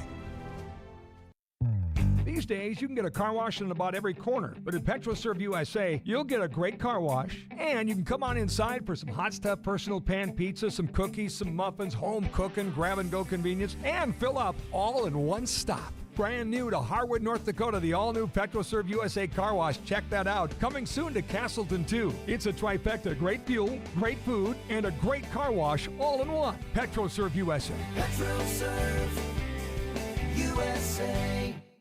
They are detectives, investigators, school resource officers and deputies, state attorneys, jail chaplains, beat cops, and canine handlers. They are the honorees of the Luther Family Ford Salute to Law Enforcement. Everyone at Luther Family Ford says thank you to the men and women who protect and serve our community. They deserve our support, our encouragement, and our thanks. So thank you to all of you who protect and serve us. From Luther Family Ford and AM 1100 The Flag, WZFG. All of you know Mike Lindell and MyPillow no longer have the support of their box stores or shopping channels. They've been part of the cancel culture and want to pass the savings on to you. They're having a $25 extravaganza. When Mike started MyPillow, it was just a problem-solution, one-product company. With the help of his dedicated employees, they now have hundreds of products you may not even know about. To get the word out, they're having a $25 extravaganza. 2-pack multi-use MyPillows, just $25. Sandals, $25. 6-pack towel sets, $25. New 4-pack dish towels, you guessed it, $25. For the first time, premium MyPillows with new Giza fabric, any size, any loft, even king, just $25. This is an amazing offer. It won't last long, so order now. Go to MyPillow.com or call 800-506-9028 and use promo code SCOTT for free shipping on your entire order. Hey everyone, it's Ashley with Kohl's Resort, and we're rocking and rolling, ready for the summer vacation months. It's not too late to plan your family vacation at Kohl's Resort, nestled in the beautiful Bemidji Lakes area. Cabins are still open for an incredible fly-in event that we have planned for the week of June 22nd through the 29th. Experience float planes landing right on the lake for an unbelievable and unforgettable family experience. Bring the entire family, even the dogs. Visit us at KohlsResort.com. That's KOHLS Resort.com. Hear that? It makes you think of vegetation, singing in the rain, umbrellas, and basements. Did you know water seepage can cause long-term damage to your foundation and create air quality issues like musty smells and mold? At Precision Concrete Cutters, we have a solution for every basement problem, from water seepage to wall bracing and complete foundation replacement. Your home is your greatest asset, so let us help you preserve and protect it now before it becomes a costly expense. For a free estimate, visit pccnd.com. If you've never been to SaveCoin and want to save money on things you already buy, go to SaveCoin.com now. SaveCoin is the #1 source for daily deals, coupons, and discounts, like 1 bottle of wine and 1 handmade wood-fired pizza at Rookery Rock Winery near Wheatland, or $20 worth of food and drink at Randy's University Diner and Randy's Diner 2 for just $10. SaveCoin has these deals with businesses you shop all the time. Go ahead, use your phone. SaveCoin.com. That's SaveCoin.com. Hi, Teresa here, the owner of the Fargo Red Wing Shoe Store. I want to take a minute and thank you for shopping your local small businesses. By shopping at your local small businesses, you're investing in your community and helping create local jobs. As a small business owner, I am able to choose unique products just for you. I'm a friend, I'm your neighbor. Invest in your community and shop local. Thank you from the Red Wing Shoe Store. Red Wing Shoes for ultimate durability. Are you a small business looking for human resource or payroll support? There's no better place to call than High Road Partners. The team at High Road Partners can help you navigate tricky employee conversations, keep you informed of the changing employment regulations, or administer payroll for your team. They provide customized HR solutions to meet your needs. Let their local small business serve your small business. Visit highroadpartners.com to learn more. That's highroadpartners.com. This is the North Dakota U.S. House Republican primary debate on WDAY Radio and The Flag. 7 past the hour. I'm Scott Hennen along with Steve Hallstrom moderating tonight a U.S. House primary debate with North Dakota candidates on the ballot. Voting is underway. The final day of voting will be Tuesday, primary day in North Dakota. New round of questions for our 4 candidates. We start with Alex Balazs on this one. and each of you answer the same question, same format. Do you agree with the military and financial support that America has sent to Ukraine to assist in the war with Russia, and would you support additional funding? So I do not agree with the way that it was done, but I do agree with supporting Ukraine. So we've had this conversation quite a bit. I do think that there's a need to support the Ukraine fighters, and that's different than Zelensky and the rest of the people over there that are taking the money maybe and wasting it or stealing it or putting it somewhere. And we do know that's happened, right? So all four of us can easily identify the fact that a lot of corruption's going on and big bunches of money have been sent to the wrong places. However, those Ukrainian fighters are fighting for something they need to do. They need to fight for their lives because they'll be starved to death otherwise. So, did I say, you said how much additional should go? Just would you agree or support additional funding? Well, first of all, they have a ton of funding right now through the last bill that went out, and it's going to replace about 60% of that replaces U.S. stockpiles, and some goes over to the fighters and training in NATO and using other forces to train those soldiers, which is where it should go. And the weapons and supplying of training is exactly how we should conduct that, because we don't want those people to be left standing alone. There should be no more bags of cash or money going into retirement funds, and that's really clear. And that's what you get from experience working in the government.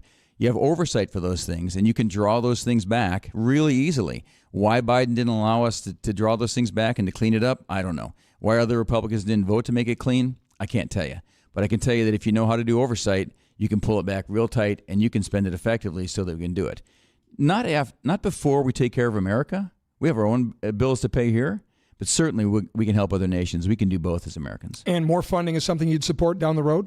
Down the road if they need it, but it has to be very carefully measured. I can show you how to do that if we get more time, another question exactly. Julie. So the issue with Ukraine is just another example of Biden's failed leadership in this country and the weakness of the U.S. Internationally, weakness of our international policy and our energy policy. So I've been on record saying I would support the funding to Ukraine. I do think there needs to be more accountability for it, but it's better to help shore up the forces in Ukraine that are already there than having to have it unravel more and having to engage at any point with our own forces. So we have to push back on the aggression. Here we are, the anniversary of D-Day, where we pushed back strongly as the United States with our allies against a tyrannist who was trying to take over Europe. So we have a role to play as American, and it isn't a choice between one or the other. The world is a small place, and we are the leader of it.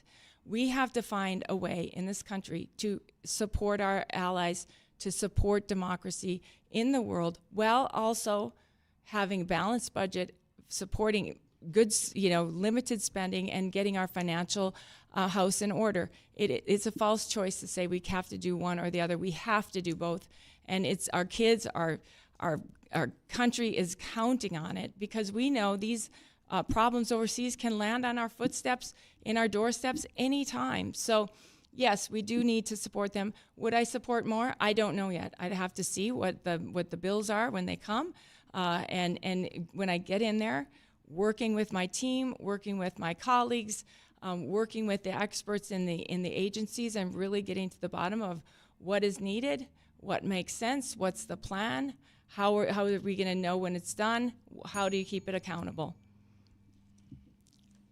Rick, you're next. Well, in fact, you can't do both. You cannot do both and not increase the debt, not increase the burden to our children and grandchildren. You have to do one or the other without going into debt. We need to get our house in order. We need to address the concerns we have here at home. I have said for over 2 years I'm opposed to funding Ukraine. We do not belong there. That is blood on Biden's hand, no less than it's blood on Biden's hand because of the unsecure, unfunded southern border.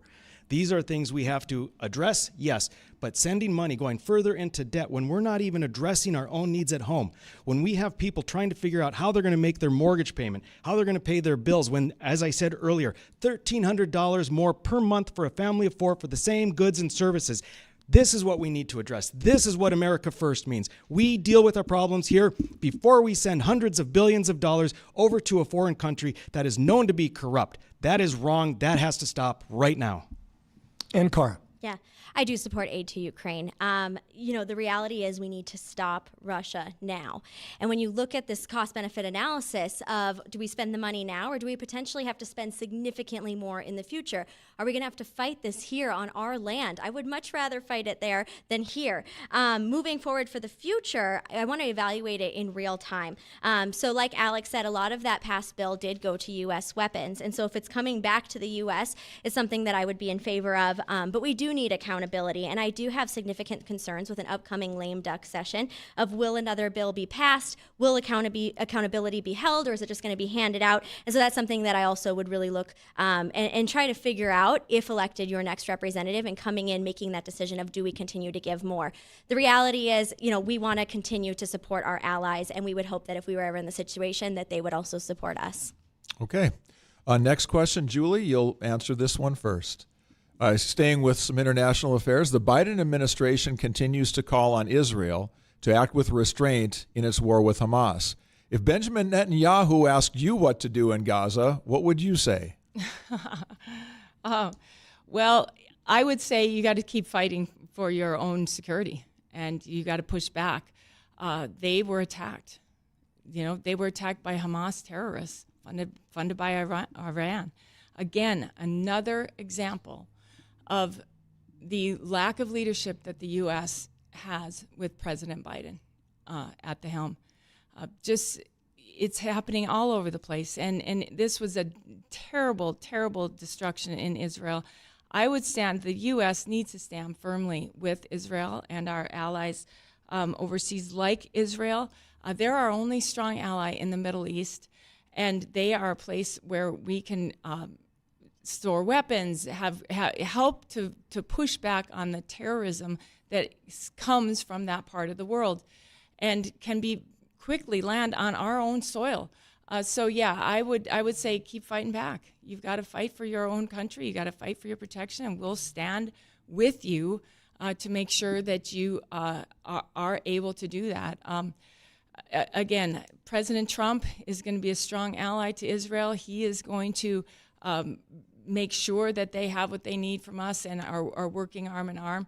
And I'm going to be a strong supporter of that approach from the U.S. All right. Rick, you're next. Yeah, if I was Netanyahu, I would tell Biden to pound sand. It is absolutely ridiculous that America thinks, or the Biden administration specifically thinks that it has the purview to tell Israel what to do when they are being attacked relentlessly over and over and over for years by terrorists on just across their border, and they are told that they can't take care of that. If I was Netanyahu, I would clear out Gaza completely, without remorse, without hesitation. These are terrorists that are put in place with 80% of a vote of the Gaza population. If we want peace over there, you need to eradicate the terrorists. And I would not look for a consensus. I would not look for multilateral agreements as a leader of a nation that is under attack, that from all its surrounding neighbors is looking to be eliminated off the face of the planet. I would do everything in my power to wipe out the terrorists. Cara. I would say continue to fight. And I support Israel. And as I said in my last statement, you have to support your allies. And they are in a crucial part of the world that we don't have another presence. And so, or as strong of a presence at least. And so we really need to be supporting Israel. And I've been firm on that. I've said that in every debate. Okay. Alex? Yeah, I'll just take one step back to the question to say, if we're going to say that we can't fund Ukraine, then we need to roll back the clock and somehow erase the treaty that we had with Ukraine when we asked them to get rid of their nuclear weapons. So if you can do that as a congressman, which I don't think you can because it's a Senate issue, then we can go and tell them we're not going to fund them. But the bottom line is we're either going to hold up our treaties and we're going to work with folks or we're not. It doesn't have to be the way it's being done, wasted money. You got to do it right, but you're going to have to do those things because that's foreign diplomacy. And if you had time working over there, you'd know how important that is to those people. With regard to Israel, I'd probably do a couple things. One is I would offer our full support in helping messaging. If Yaeli asked my advice, maybe U.S. could do a better job messaging because there's a difference between Palestinians and Hamas, and we're not really doing our job here in the States, helping with that. I'd probably offer him some more tactical support in information and intelligence because the Israelis have always helped us in that, and we know we can help them. We've got a lot of good surveillance over there. We got ships in the region. We could help them with that. And the third thing is I would do the thing that Biden is not doing, which is just letting the congressional aid go forward unfettered to them. They're not asking for things that they don't need, and Congress is not giving things they don't need. But then Biden steps in the middle and stops it, which is actually unconstitutional, but he does it anyway. So there's actual tactical things that the U.S. can do without putting boots on the ground, probably save Palestinian lives. And when I say Palestinians, I'm not talking about Hamas. The fact is they're mixed all in there, and the reality is that those Palestinians don't deserve what's happening, but they're getting it because Hamas is using them as human shields. So if he asked me, that's what I do. Okay. All right, next question. We began with Rick Becker. The question is, do you support the farm program from the previous farm bill in its current form? And if not, what changes would you advocate for? Well, the form is constantly changing, so it's difficult to say exactly on this date what I would support or not. But I can tell you, if we talk about the major components of it, we can very well talk intelligently about that. The Farm Bill, the greater portion of the Farm Bill has nothing to do with agriculture, as we all know. A lot of it is welfare, it's SNAP, it's those types of benefits. Now those programs grew tremendously under President Obama. We need to rein those back in. We need to get a control. That's part of the spending that we're talking about cutting. That must be done.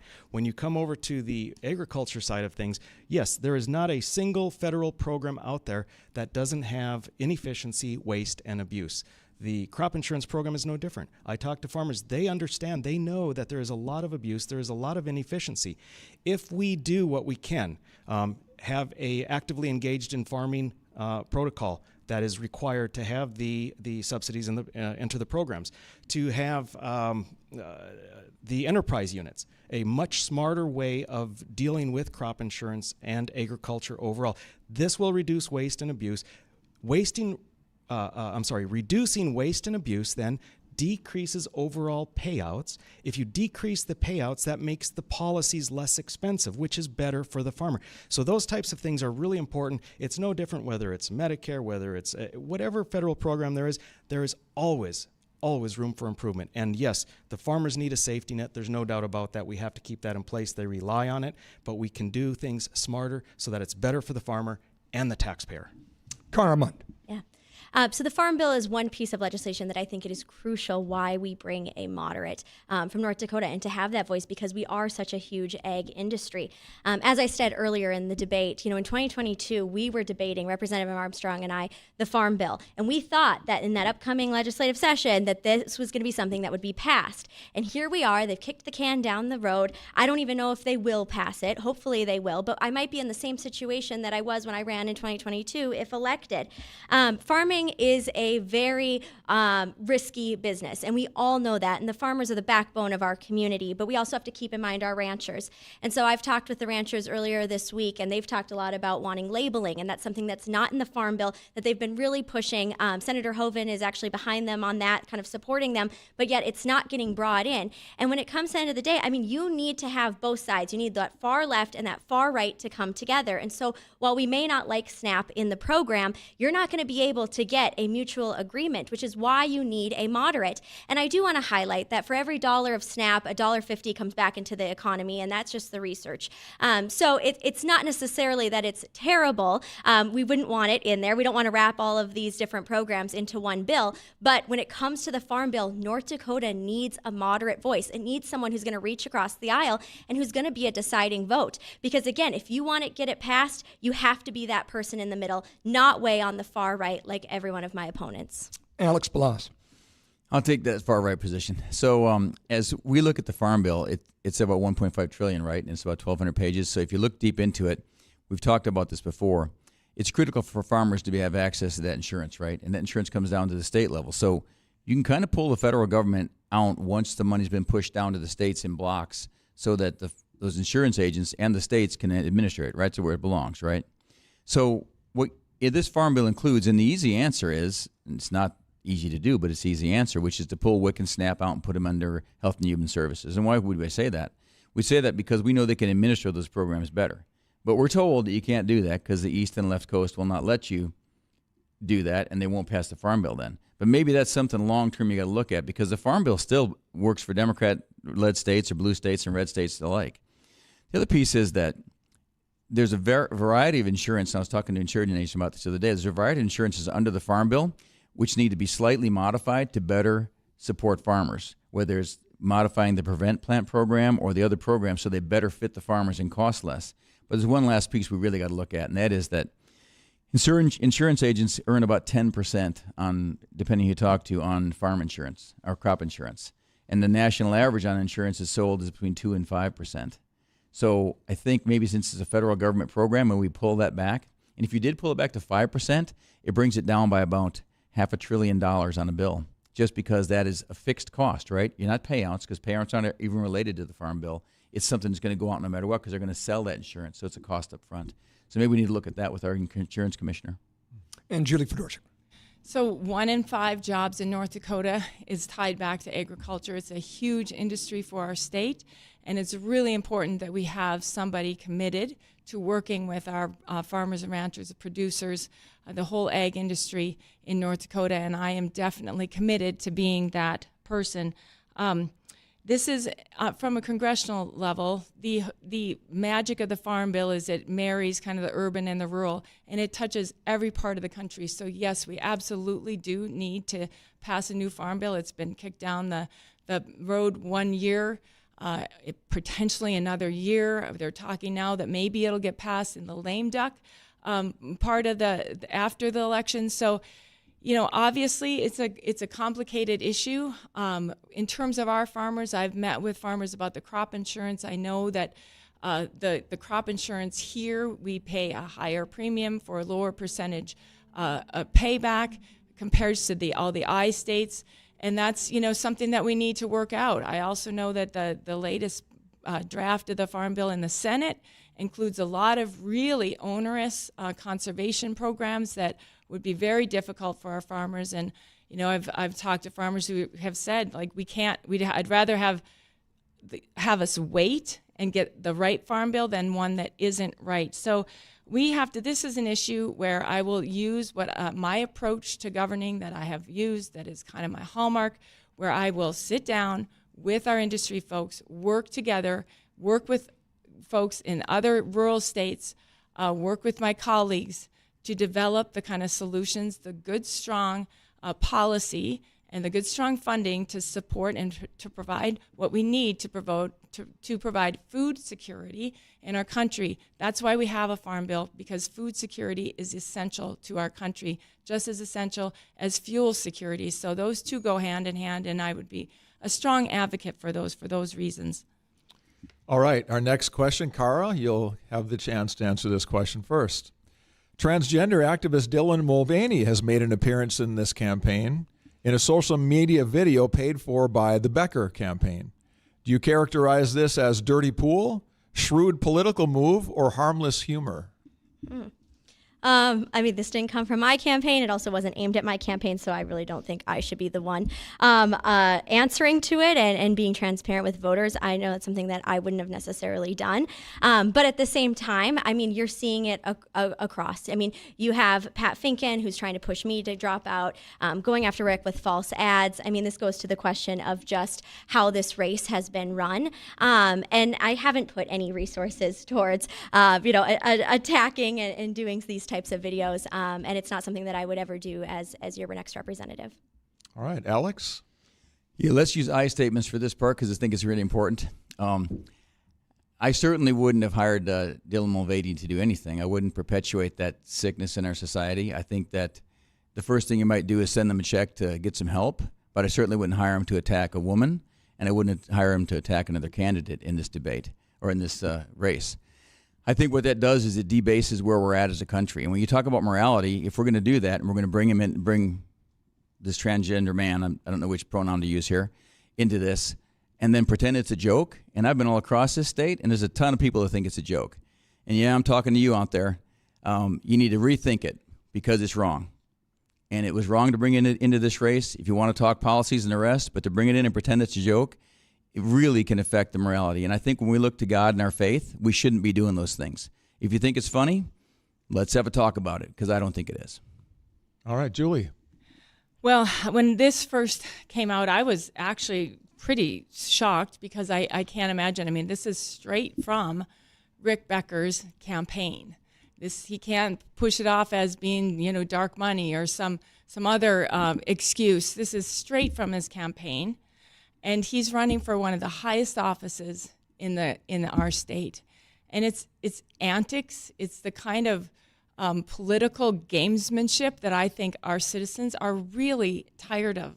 And I would be afraid to send Rick Becker to Washington and wonder what kind of antic he's going to come up with to work against a fellow Republican in D.C. And how is that going to help our state move the ball on the policies that we need to deal with? How is he going to really roll up his sleeves, get to work, and govern? These are antics. This is drama.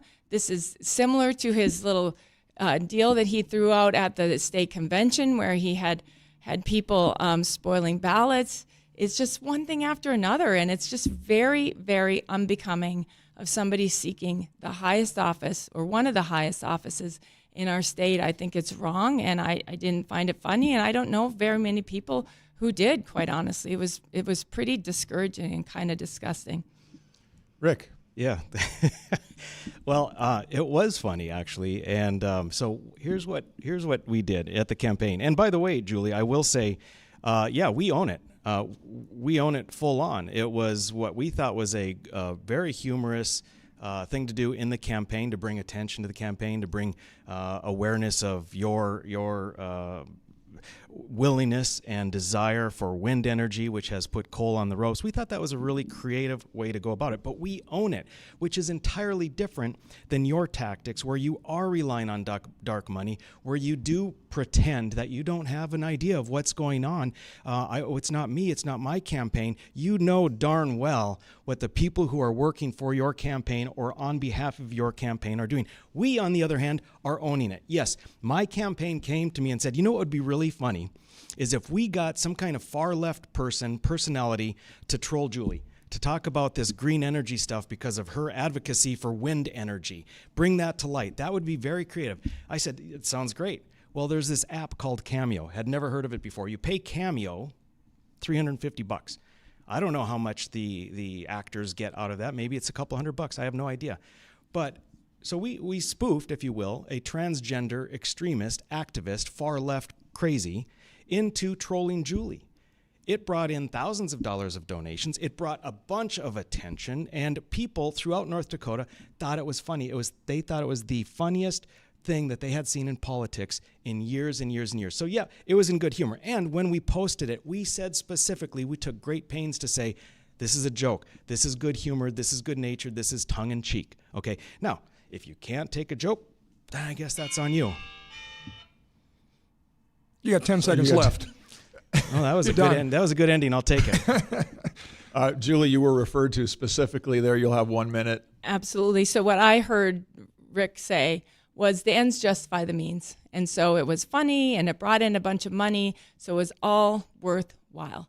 I go back to, I'm in this race. My campaign has focused on my ideas, my experience, and what I want to do on behalf of the citizens of this state, whether it's on the borders, whether it's on the budget, or whether it's on energy policy, which is a disaster in this country and needs real serious leaders who are willing to roll up their sleeves and get to work in a serious manner. You have another 25 seconds, Julie. It was a 1 minute answer if you want it. Sure. So yeah, in terms of the energy policy, we're in danger in our country right now because we have 2/3 of the country that doesn't have enough or is at risk of not having enough power to meet demand. And so as your representative in Congress, that's something that I'm going to work on, roll up my sleeves and get to work on right away. All right. Rick, 15 seconds to finish up. More than that, actually, because the whole question was about something that I did, and so I'll take You've just responded a little bit more once already. I responded to my 1 minute or my initial answer. That's all I had. I will tell you that we're focusing on this interesting, creative, maybe some people didn't like it, joke, part of a campaign policy, and it's so interesting we're spending so much time on that with moral outrage and moral indignation when we have at hand a public service commissioner who is taking money from the very industry players that she regulates, that has almost $500,000, $500,000 that she's taking from lobbyists. This is the person who is enriching themselves in their public office right now that we're looking at possibly sending to Congress. That's exactly why we're in the problem that we are right Julie, now. 15 seconds for you to finish up Again, on this. I guess all I can say is I think Rick is desperate. He's just coming up with more and more stories, just like the crazy antics. I stand by my decisions. I stand by the way my campaign has operated, and with integrity, with hard work, I roll up my sleeves and get to work, and that's what I'm going to do in Congress. Thank you very much. Cara, you were not referred to specifically in that. We're ready for a break here at 7:32. We'll take a short break. When we come back, it's about a 4-minute break. Back with more. Our final segment next on the U.S. House primary debate for North Dakota's Republican primary. Don't go away.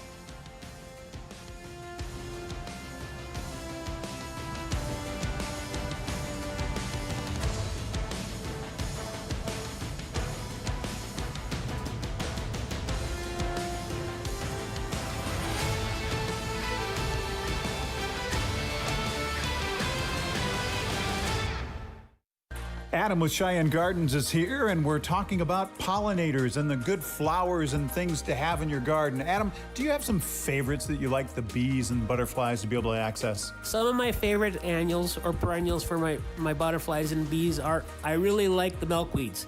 The caterpillars will really like feeding on milkweeds, and my parsley. They like feeding on parsley too, and so I'll use milkweed, asclepias.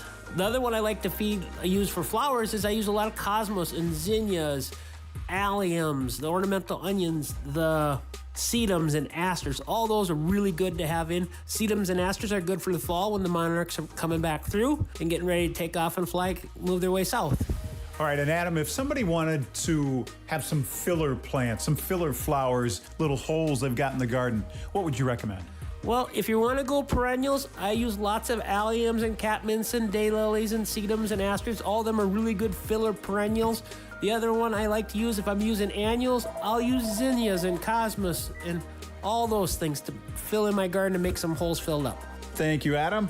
Cheyenne Gardens is a great place to wander, admire, and explore for the largest variety of trees, shrubs, and bedding plants in the area. Just 10 minutes from Fargo up I-29 in Harwood. Put Cheyenne Gardens on top of your list as the best place to visit for your gardening, landscaping, and other needs this year.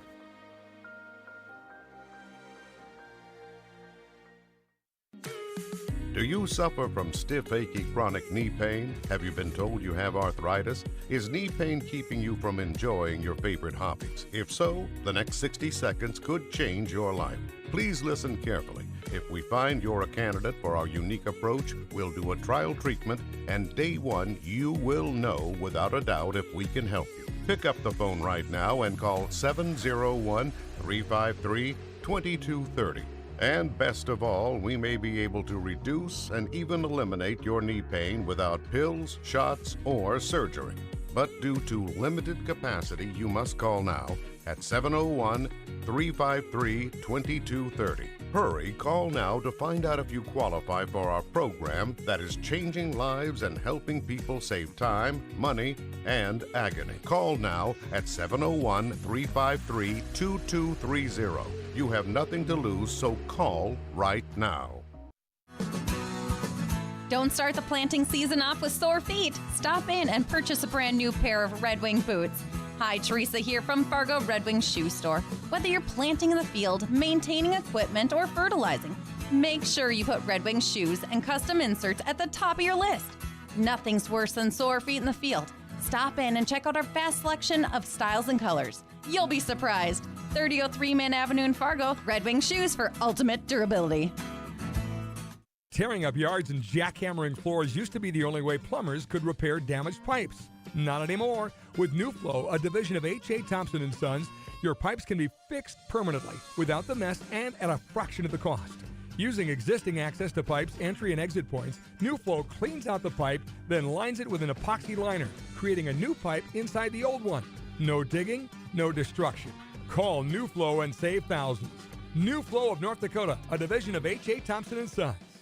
Welcome to Jiffy Lube Multi-Care, where car care just makes sense. Say goodbye to car talk confusion with personalized service reviews that speak straight to you. Our highly trained service technicians have your back, decoding what your car is saying and taking care of the small stuff before it becomes big stuff. From Pennzoil oil changes to tires, brakes, batteries, and more, we've got it all covered. Your car deserves the best, making you ready for whatever's next. Putting you in the driver's seat of car care? That's a job for Jiffy. Jiffy Lube, 1780 South Columbia Road, Grand Forks. This is the North Dakota U.S. House Republican primary debate on WDAY Radio and The Flag. Welcome back. The North Dakota Republican U.S. House primary debate, our final segment. And by the way, we will have coverage after the debate, so you can rate the debate. Give us a call. Tell us what you liked, what you didn't like, what you heard. Welcome your feedback and grading the debaters tonight. All right, next question, and this one goes first to Alex Balazs. Is climate change, as it's currently defined by environmental activists, a hoax?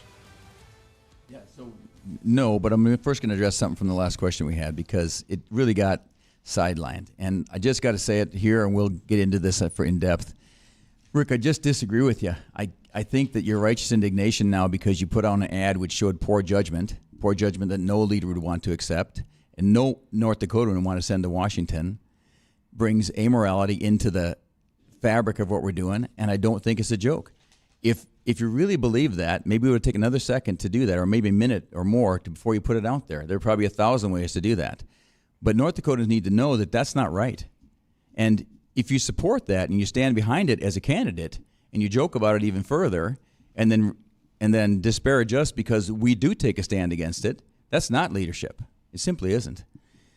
With regard to global warming and climate change, I absolutely think that the premise is absolutely wrong. We've been over this 1,000 times. We already know the science isn't there, and they pushed it down on us. And they pushed it down on us to the extent that it's now in North Dakota, and it's affecting us with accreditation for carbon and the rest.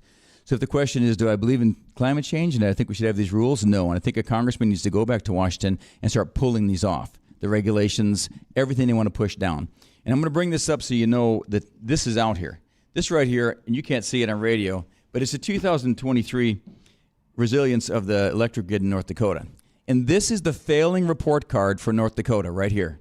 This is the PSC, and this is the Transmission Authority. In 25, we're going to have rolling brownouts. That's the reality. It says it right in here. But what it says, why we're going to have that, is because politics and industry play into this. Okay? And what they've done is they have baked this into North Dakota, so you have to first think about climate change. And that's not where we need to be. It needs to come off. So if it's here in North Dakota, and we're running our grids this way, and we're going to have failures, and we are weather dependent right now today. We're weather dependent in North Dakota on our grids. We're failing. Rick, you were mentioned specifically there. Yeah. Well, we're still so focused on this thing. We have huge problems in America. As I mentioned, an invasion on our southern border, inflation that is crushing us all. And we're worried about whether a joke was completely tastefully done or not tastefully done. Come on, there are more important things. I can pledge to every one of the listeners and viewers, I will not vote for a spending bill. I will not vote for any further spending when I am in Congress until we have full funding for the border to obtain the secure border. I would like to know, will Julie Fedorchak take the same pledge? No further spending until we have a fully funded southern border secure. Next question is for Julie. Is climate change, as it's currently defined by environmental activists, a hoax? Back to the topic at hand. So I would say, our world is an example of the climate is always changing. North Dakota was a tropical paradise at one point. I think that's why we ended up having the oil reserves that we have here. So the climate in this world is constantly changing. The question is, are human beings the cause of it? And I think obviously we couldn't have been the cause of so many of these trends over the course of the millennia of the Earth. So really what I think what you're getting at is, what should we be doing? What should we be doing about climate, about this agenda that is being shoved down our throats nationally? As a public service commissioner, I've been engaged in this world for 12 years. And I started out really trying to push back on this whole idea of the climate change and that it's a hoax, and trying to find the scientists to stand up there and do it and talk about it. And then they're hard to find, and I'm not a climate scientist. So I pivoted and started focusing on reliability and affordability, because no matter what your agenda is, no matter what sort of power you want to advocate for, you have to have reliability and affordability. And that's where I have sought a national leadership role. I am president of our National Association of Regulators, and in that role, I sought it so that I could focus attention to this really important issue of reliability and affordability, and get people in other states and other states like Minnesota to really focus on this. And they are looking at it. They're looking at maybe we shouldn't be retiring our coal-fired power plants because we need more power than we expected. So it's having an impact by focusing on the issue that people can't deny: reliability and affordability. Rick Becker, you're next. Climate change, as it's being presented by the leftists, by the environmental extremists, is a complete hoax. It's a sham. And we're seeing it every day and how it's affecting us with regulations. And what I see is that they are creating a system, all the way back to Al Gore and the carbon credits. They are creating a system that controls the people. And there are going to be players, big industry, private individuals that are going to get wealthy off of this because they are scavengers playing this game. That includes my opponent, Julie Fedorchak, who is going to get wealthy off of the carbon dioxide pumped under her land because of this scam, this CO2 climate scare. So we need to stop it every which way we can. The EPA is at the heart of this. They need to be dismantled. They need to be dissolved, frankly, in my opinion. We need to take a hard stand. This is completely changing our society. Julie, you were mentioned specifically there. I think you've answered that same comment before. However, we'll give you 30 seconds to respond should you want to. Well, and here's a nice contrast between my opponent and me. While you can stand and scream and have righteous indignation about issues like this, I'm out there every single day working on behalf of the industries in our state and our ratepayers, trying to advocate for and successfully making ground in big areas like the MISO grid operator in the marketplace, defending reliable, affordable, dispatchable resources and the need for them on the grid. All right. Last question, or the last person to answer this question is Cara Mund. Yeah, I don't believe climate change is a hoax, but at the same time, I don't think we should have federal regulation on this. I do really think it needs to be left to the states, and I don't think a representative in California should be saying how we should regulate in North Dakota. But Steve, you said before the break that I could answer the prior question regarding the video, and I will say I disagreed with the video, but Rick is being transparent, and Julie is trying to portray this squeaky clean image. I want to remind voters that Tom Campbell was also supposed to be in this race, and he cited Julie pressuring him and intimidating him to the point of dropping out. She has dark money political PACs. Even her campaign manager has done some tactics, and her family. And so I'm really curious, Julie, how come your family member wants to meet with me after hours in the evening alone in a private courtroom if you're not intimidating candidates? And I will say, Rick's being transparent. You're not. You're playing this squeaky clean image. And before you deny it, just know that I do have receipts for everything that I bring forth. Julie, 1 minute if you'd choose to respond to that. Sure. So I can say I have no idea what Cara is talking about, and I have never, ever mentioned her in any of my campaign stuff. We talk about what we want to do, what my history is, what my experience is. And again, this is my experience, and my reputation as a workhorse is why I got elected president of my association. It's why I was elected president of a MISO group. It's why I have the President Trump, who is on my side and has endorsed me completely. It's why I have so many endorsements in this race, is because I have a reputation of just putting my head down, getting to work, and trying to deliver results, the kind of government that I think our citizens deserve. That's my record, and that's why I have so many people behind me and supporting me, and I'm honored for that support, most especially for the support of President Trump, and can't wait to work with him, be a woman of action like he is a man of action. All right. Sorry, Cara, you were not referred to specifically there. Let's go to the next question. Okay, let's go to the next question. We just need to keep moving on. Julie, this question, you'll be the first to answer this one as well. The Social Security trustees project that by the mid-2030s, the system will no longer be able to pay all scheduled benefits. Which reform option would you advocate for to help balance the system? Thank you. This is a great question, and it's, again, I met with the AARP a couple of weeks ago, and we talked a lot about this, and I'm going to say to my fellow North Dakotans what I said to them. This is a complicated problem. It's been decades in the making, and I'm not going to advocate for any specific reform right now. I'm going to advocate for a process to get to the reform that I think is needed, because this is a political football. It's been passed back and forth. It's been kicked down the road and ignored, quite honestly. And it's really, we're at the time now where we don't have time to ignore it anymore. We're going to have to, whoever is elected for our state is going to have to really roll up their sleeves and get to work.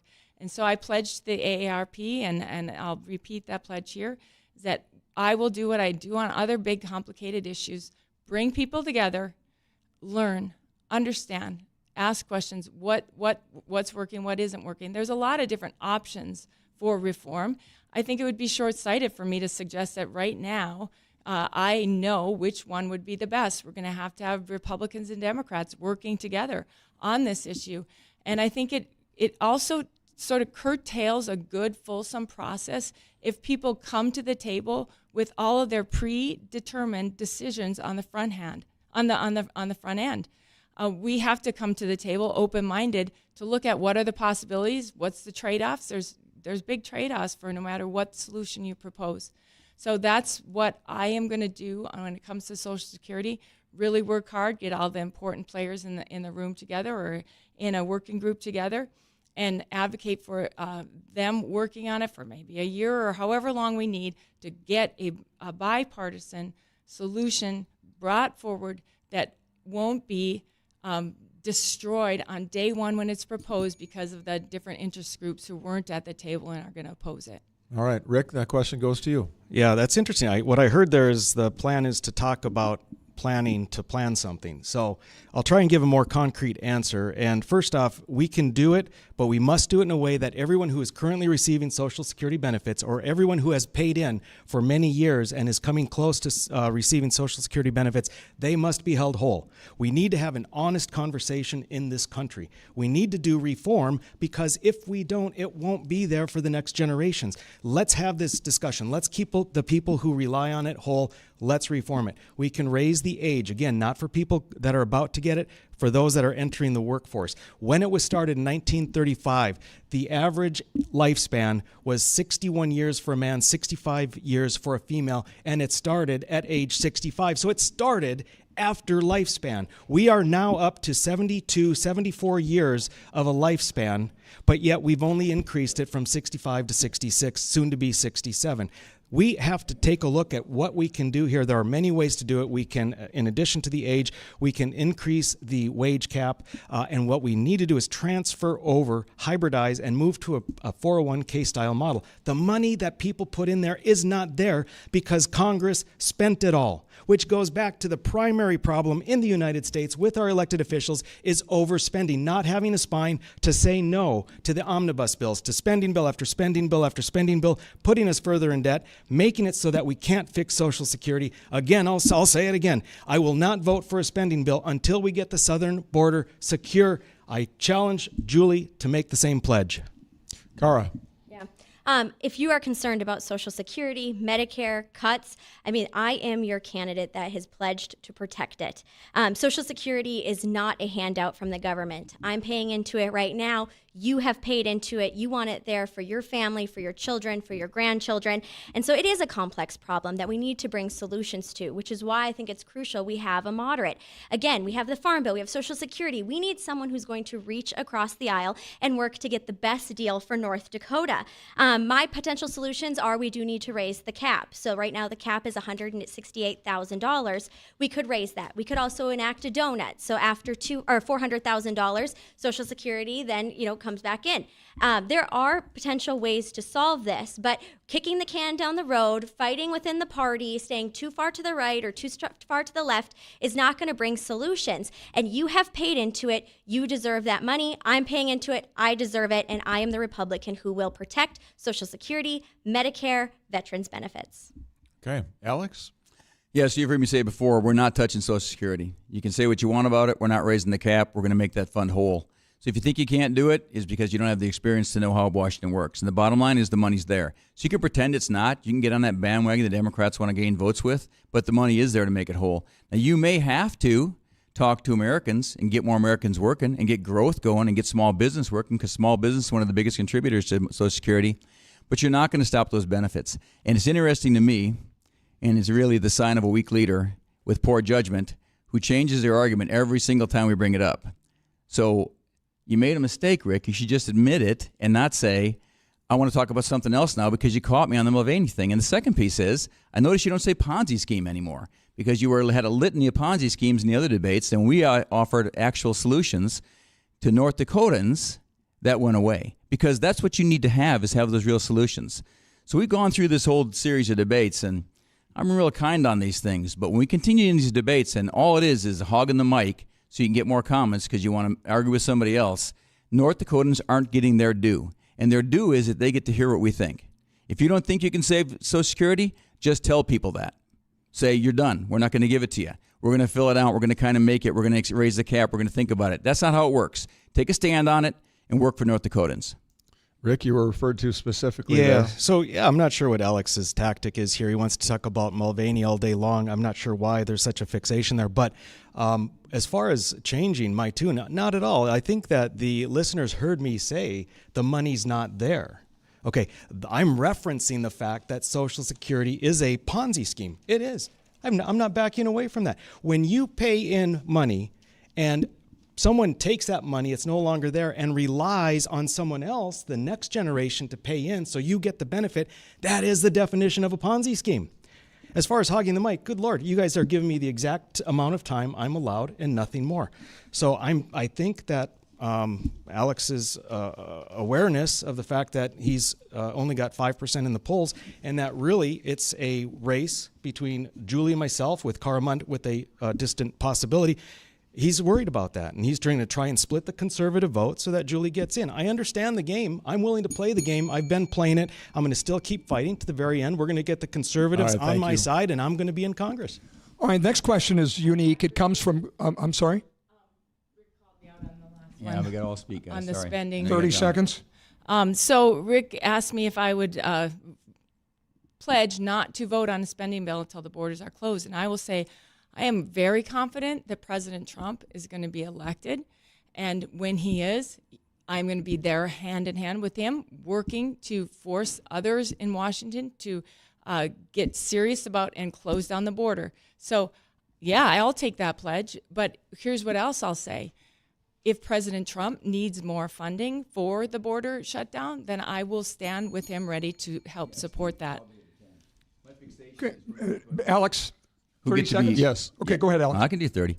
My fixation is North Dakotan voters. You get leaders when you go to Congress if you vote for someone who's got experience. But this stuff over here of passing it off as I don't know what the fixation is because it's an easy way out of the conversation. So when you go out there, North Dakotans, and you hear what the game is what happened at the convention. The game is what happens when I talk to people in the cities out there, and they get this litany of, oh, we're going to be pandered to and whatever emotional thing. That's a game. You don't need a game in Washington. And this game that was played inside our race shows poor judgment. That's the truth. All right, next question actually came from Kelly Armstrong. I'm going to paraphrase it, but he was on earlier this week, and I said, what questions would you like to ask the people that are running to replace you? And what he said was, it's easy to oppose all subsidies, and it makes you sound conservative, but if renewables keep theirs and we don't provide a way for coal or gas to compete, then we're cutting off our nose to spite our face, referring obviously to the 45Q and 45C tax policy that is advancing the coal industry. That question is for Rick. Rick goes first on the next question. Right, yes. So I agree with Kelly's sentiment. You can't have subsidized. You can't prop up one industry when they're in competition with another and not adversely affect that first industry. And so the primary thrust of our efforts should be to eliminate immediately all of the subsidization of these other industries, of the renewable industries. I have been advocating for that for years when I was in the legislature. Whenever a renewable a wind energy tax credit came up for extension, I voted no against those, knowing that was hurting coal. That's why coal is on the ropes. It's because of elected officials propping up renewables because of this crazy climate agenda. So yes, if we can focus on getting rid of subsidizing those industries, we don't have to worry about adding subsidies on top of other subsidies. Now, there are going to be circumstances where, because we created this uneven playing field, we may have to do something to make it a little bit more even until, for instance, coal, in my case, my example, is back on par with renewables. All right. Cara? Representative Armstrong's question goes right to the heart of what we need as a representative in North Dakota, and it's someone who represents all, not just the far right or the far left. It has to be someone who's willing to reach across. And I've been in numerous debates now, and I'm constantly hearing from my opponents, let's slash government. It's these really great solutions to complex problems that just in reality is not going to work. And his question goes straight to the heart of, you have to have a give and a take. And he knows because he has been there. I've had the opportunity to debate him. We've talked about this. I mean, there's going to be things in bills that you don't like. But at the end of the day, you are representative of North Dakota. And this goes to my core message of, I am the one candidate up here who's not touting Trump every second. And at the end of the day, Trump may not win in November. And so what are you going to have? You're going to have a representative that has sat in all these debates and talked about what they're going to do with President Trump. But the reality is he might not win. And you need a representative who is going to support all, who's not going to be a talking head for Donald Trump, who's not going to be a puppet, who's not going to be a rubber stamp. And I am confident that you're going to get that with my opponents, where I'm the one really bringing the solutions to complex problems, who's not just going to slash, who's not just going to say, oh yeah, I'm not funding that. I'm going to take the give and the take. I'm going to weigh the pros and the cons and figure out what is best for North Dakota, because that is my duty as your representative. Alex. Yeah, the current approach used by North Dakota right now should not be carried to Washington and supported by your congressman. It's wrong. North Dakota's on the wrong track with this energy grid, and I'll explain a few things. And whether the PSC did it or whoever did it or whatever functionary did it or Burgum, the bottom line is we're failing, and we shouldn't carry that same project forward. And the idea that we're going to use the premise of global warming to then defend these actions or somehow put subsidies down for windmills or the rest is just wrong. So if you start with the wrong premise, you end up at the wrong place. So right now today, our natural gas grid does not and has not supported us for 2 years in a row in wintertime. It's just a reality, guys. Wind is claimed at 30,000 megawatts in North Dakota. You know what we produce every year? The max we've ever produced? 5,488. It's a failed project. We do it because they want us to do it and we get money for it. We're deficient in 25, and we're going to have brownouts. I've said it already. The grid's weather dependent, and rates are going up. Look at the reports. Rates are going up in 25. There's nothing you can do about it because you need $100 billion to begin with to fix your grid. And you know why you need that? Because we have these regs laid on us. And even if you pull the regs off, you still need that. I would say instead what we ought to do is we ought to look at it like a contract where you receive a bonus if you get it done right. So how about we privatize it and put it out there, and we say, hey, go build a clean coal plant that takes care of mercury and lignite. And if you do it right, the federal government give you a bonus for cleaning up instead of that. And then you can take that and hire more people and put some money back into the environment. But this thing about unfair advantages, and one of the things that report even says, just so you know, it says strip off those dual standards where you pay people to do wind and solar, because it's not working. That's the bottom line. You can call it what you want. I'm going to make it work. If do it for 100 years and maybe it'll come in there, it's not working. Julie. So the reality is we're in a democracy and majority rules. And that's the crux of Kelly's question, I think, is, you have to play in the environment that you're in. And we have watched our coal-fired power plants suffer under the policies from other states driving this carbon-free agenda. We're an export state. We operate in a 15-state market. And yes, the renewable subsidies have completely distorted that market. And I have worked hard to try to correct some of that and have successfully corrected some of that. That's why the lignite industry supports me so much. I'm responsible for getting them at the table in the MISO region so they can advocate for themselves. We live in a democracy. Our industries operate in this country, and they don't get to just operate right in North Dakota. So we have to deal with the reality as it exists and help our industries be competitive. And this effort was one such effort of that, to help our industries be competitive, to help throw a lifeline to the coal industry so that they can stick around, so we can keep those really essential, dispatchable resources in our state and allow them to compete on par with other states that are driving an energy grid that you might not support, but they're our customers. So we have to, as representatives, work to find solutions. Again, this is why these industries are supporting me, because I am a problem solver. I'm a worker. I roll up my sleeves. I get to work. I try to find the solutions however we can to help North Dakota and help our industries thrive. All right, we promised each of you a 2-minute closing statement, so we're going to stick to that, even though we're a little bit over time. And Cara is next, so you start. Okay. Throughout this debate, I promised you that you would hear that all of us support protecting and securing the border, combating inflation, energy independence, and reduced reckless spending. But as I said at the beginning, I am the only candidate who supports law and order, and that no person, even a former government official, is above the law. And I'm also the only one that is supporting limited government, of keeping government out of your doctor's appointments, out of your bedrooms. And I'm proud to be the only moderate in this race. I wear it proud because I know it's going to give me the strongest voice in Washington. But there are 4 candidates up here. And the reality is, when you look at the history, whoever wins on June 11th is likely to be your next representative. So I want you to examine the candidates' motivations. You heard from each one of us. What is driving them and why are they here? There is one candidate here who is financially driven and stands to make millions of dollars at the expense of North Dakotans. If you are a fed-up North Dakotan who finally wants a voice in Washington, you want someone who's going to represent all, who believes in law and order, protecting Social Security, women's rights, I am your candidate, and it would be a true honor to earn your vote on June 11th. Alex Balazs. Thanks, Scott.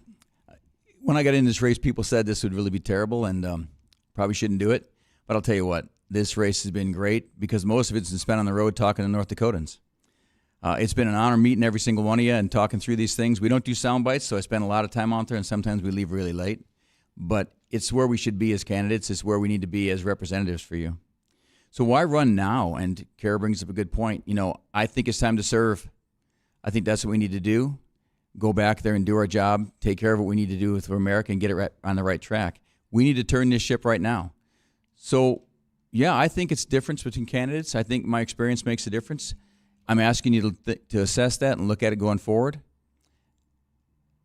It's just not about money, and it's just not about endorsements. And, you know, if it was, I'd come up here and I'd tell you that the Ranger Pack guys endorsed me about 45 days ago, and it's great because I want military leaders in Congress because they think you can be good leaders, right? Because you've been a leader before. But the reality is they don't vote here in North Dakota. And President Trump's endorsement is a big deal because a lot of people want to follow that, and I think that's great. Would have loved to have it. About after the campaign or after the convention, they asked if I was interested in that, and they told me the price of it, and I couldn't pay it.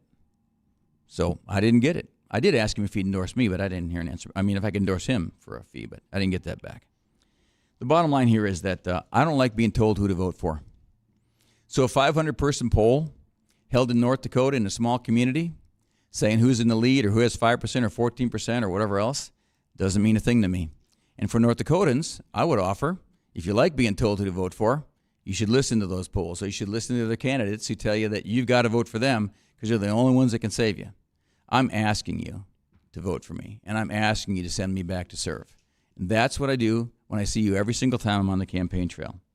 So, again, I will be at McDonald's after this debate. You can reach me at alexfornorthdakota.com, and my phone number is 701-230-5848 if you want to talk. Thank you. Julie Fedorchak. Thank you, Scott. Thank you, Scott, Steve, my fellow candidates, for a very lively debate. It's been an honor to be here talking through the issues.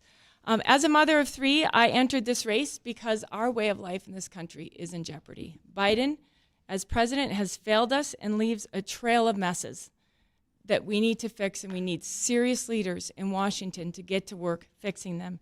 The polarization of the Department of Justice, we didn't even talk about the lawfare issues that are occurring and are so dangerous for this country. Our open borders, the drugs, human trafficking, terrorists, energy policy that's leaving us potentially in jeopardy in a real vulnerable situation. I'm the only candidate with a record of results. I have pushed back on the Biden administration, on the EPA. I've pushed back on Obama with Dakota Access. I've fought for the lowest utility rates in this country. From day one, I earned strong support from people throughout North Dakota, and I'm very honored to have also earned President Trump's endorsement. I got that endorsement because I am a worker. I'm a person who gets to work. I roll up my sleeves and work on problems and problem solving. I'm running for this race because I care about North Dakota. I care about our future. I care about our industries. And I see great hope and opportunity for North Dakota and this country. It really comes down to three things. Who can step in on day one and make a difference for our state in Washington?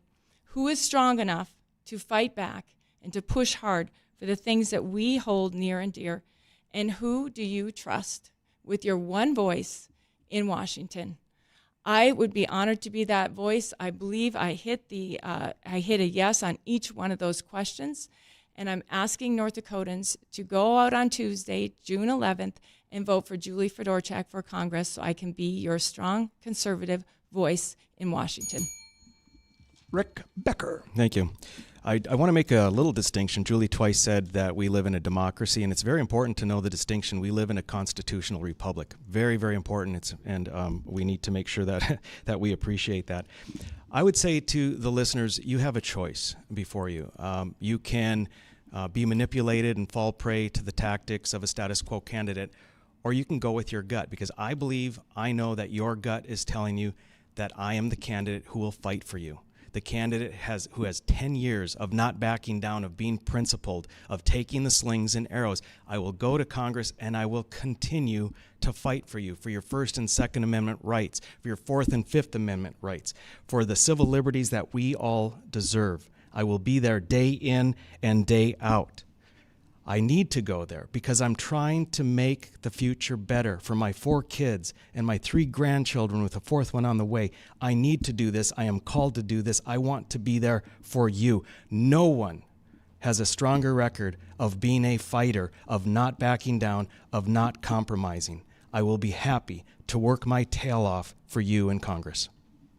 Candidates, thank you very much for being here, for allowing the people of our audience and beyond to learn a little bit more about you. We know that this grind is not easy and not always fun, but we appreciate you coming and being here with us tonight. As was mentioned before, early voting is underway, and get out and vote on the 11th, Tuesday, if not before.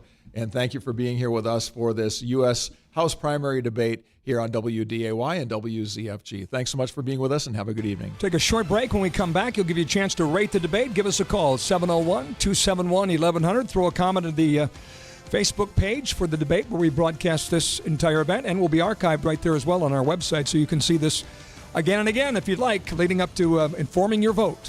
The North Dakota Republican U.S. House primary debate with Steve Hallstrom. I'm Scott Hennen. More after this.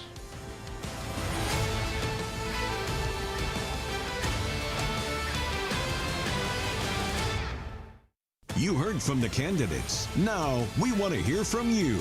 The North Dakota U.S. House Republican primary post-debate show begins in moments on WDAY Radio and The Flag. Hey everybody, join the Flag for a Flag Day celebration. Friday, June 14th at Flag Family Headquarters next to Thunder Road. All Patriots are invited. Join us for lunch beginning at 11 from Top Dog Hot Dog and Pick a Bob food trucks. And if you're law enforcement, first responder, or a veteran, your lunch is free. Music, games, prizes too. Flag Day 11 to 2 at Flag Family Headquarters. Brought to you in part by Glass Doctor, Valley Vital Medicine, and The Flag. Balmoral Golf Course has been a family-owned area favorite for over 60 years. Cut through native oak in the heart of Lakes Country, Balmoral features beautiful tree-lined fairways and some of the best greens in the area. From a complete clubhouse and pro shop to a challenging 18 holes, the staff at Balmoral are always working to make your round more enjoyable. Call or book your tee time online today at golfbalmoral.com. Hi, this is Kevin Pfeiffer with Pfeiffer's Auction Company. Pfeiffer's upcoming June 2024 auctions include the Kukla Farm and Ranch Equipment Retirement Auction in Rugby, North Dakota. 470 acres of pasture and hunting land in Adams County. 1,200 acres of pasture land in Kidder County near Pettibone. 157 acres of pasture land in McLean County near Wilton. And development land in Dickinson and Forest, North Dakota. View these auctions and many more land and equipment auctions at Pfeiffers.com.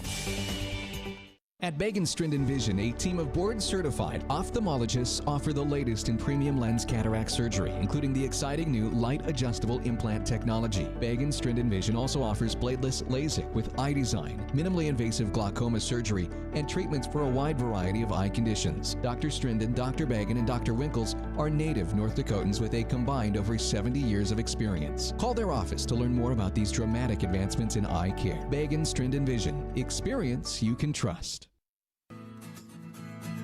Hi, Teresa here, the owner of the Fargo Red Wing Shoe Store. I want to take a minute and thank you for shopping your local small businesses. By shopping at your local small businesses, you're investing in your community and helping create local jobs. As a small business owner, I am able to choose unique products just for you. I'm a friend, I'm your neighbor. Invest in your community and shop local. Thank you from the Red Wing Shoe Store. Red Wing Shoes for ultimate durability. We've got you. It's a pledge that Cass County Electric Cooperative honors every day, whether it's keeping things running smoothly or getting them back on track when they're not. We're members of your community. We live in the same neighborhoods. Our kids go to the same schools. If your lights are off, there's a good chance ours are too. We're committed to providing you with safe, reliable electricity 24 hours a day, 365 days a year. We've got you. Cass County Electric Cooperative. When it comes to grain storage and handling solutions, one call does it all. Gateway Building Systems is one of the largest Brock bin dealers in the U.S. Our expert team is dedicated to creating a customized plan for your future success. Expanding your operation has never been easier with our range of Brock solid bins, grain dryers, conveyors, and more. As your trusted partner, we are committed to serving the needs of farmers. Take the first step toward success and call Gateway Building Systems today. Hey, it's tea time. You know, pinky's out and all prim and proper. Not. It's time to try Voodoo Ranger Hard Charged Tea. No tea bags needed. This new beverage from Voodoo Ranger is 7% lemon-flavored hard tea, the hardest tea on the shelf. It's a great drink for warmer weather, and it comes in 12 packs of lemon or peach-flavored hard tea. Also comes in a variety 12-pack with lemon, peach, half and half, and a flavor called Raz Pop. You can imagine what that might taste like. Get to your local liquor store and grab the new Hard Charged Tea in 4 different flavors from Voodoo Ranger. You heard from the candidates. Now we want to hear from you. The North Dakota U.S. House Republican Primary Post-Debate Show starts now on WDAY Radio and The Flag. The last chance to hear from the Republican candidates for the United States House of Representatives. The primary debate was tonight on AM 1100 The Flag, 970 WDAY. And we'd like to know what you think of the debate, what you heard from the candidates, what you didn't hear.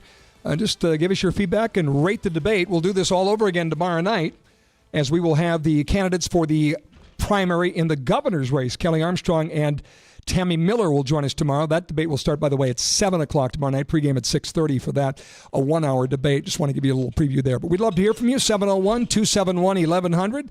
And we'll get to some calls here in a moment. Any opening thoughts on the postgame show here, Steve? Yeah, we wondered what kind of evening we're going to have. Was it going to be lively? Were candidates going to be tired of the grind? And I think we ended up having some good moments. I don't think there was any fatigue. I thought everybody brought good energy. There certainly was some good back and forth, and people that tactically wanted to make sure that they gave others a chance to talk, and I think at some points certain candidates felt like the process is leaving me out a little bit. We tried to balance it out the best that we could. I think we certainly saw that Cara Mund and Rick Becker, there was a bit of a coordinated effort there tonight, knowing where Julie Fedorchak sits, and I thought that was a little bit of a tag team tonight at times. I thought Julie handled it pretty well. So, yeah, lots of things that we can talk about as we go along the way here tonight, but a few folks are waiting to get on the line and express their opinions, and we'd like to hear from them. Exactly right. Let's go to the calls. Let's see. Brittany is first here. Been waiting the longest. Brittany, you're up. 701-271-1100. Thanks for listening. What did you think of the debate? I loved Rick, and I'm still wondering how Julie is able to benefit and tout endorsements from the industries that she's directly responsible for. Thanks so much. You bet. Brittany, appreciate that call. Let's go to Richard. You're next. 701-271-1100. Hey, Richard. Thank you, Scott. Richard Grimsrud, Watford City. I just don't understand how Rick Becker is supposed to secure the border when he votes against the National Guard budget. That just boggles my mind. And this fake Trump ad thing. I don't think Donald Trump would get behind a guy who can't support the National Guard. All right. You're talking about an issue that came up tonight.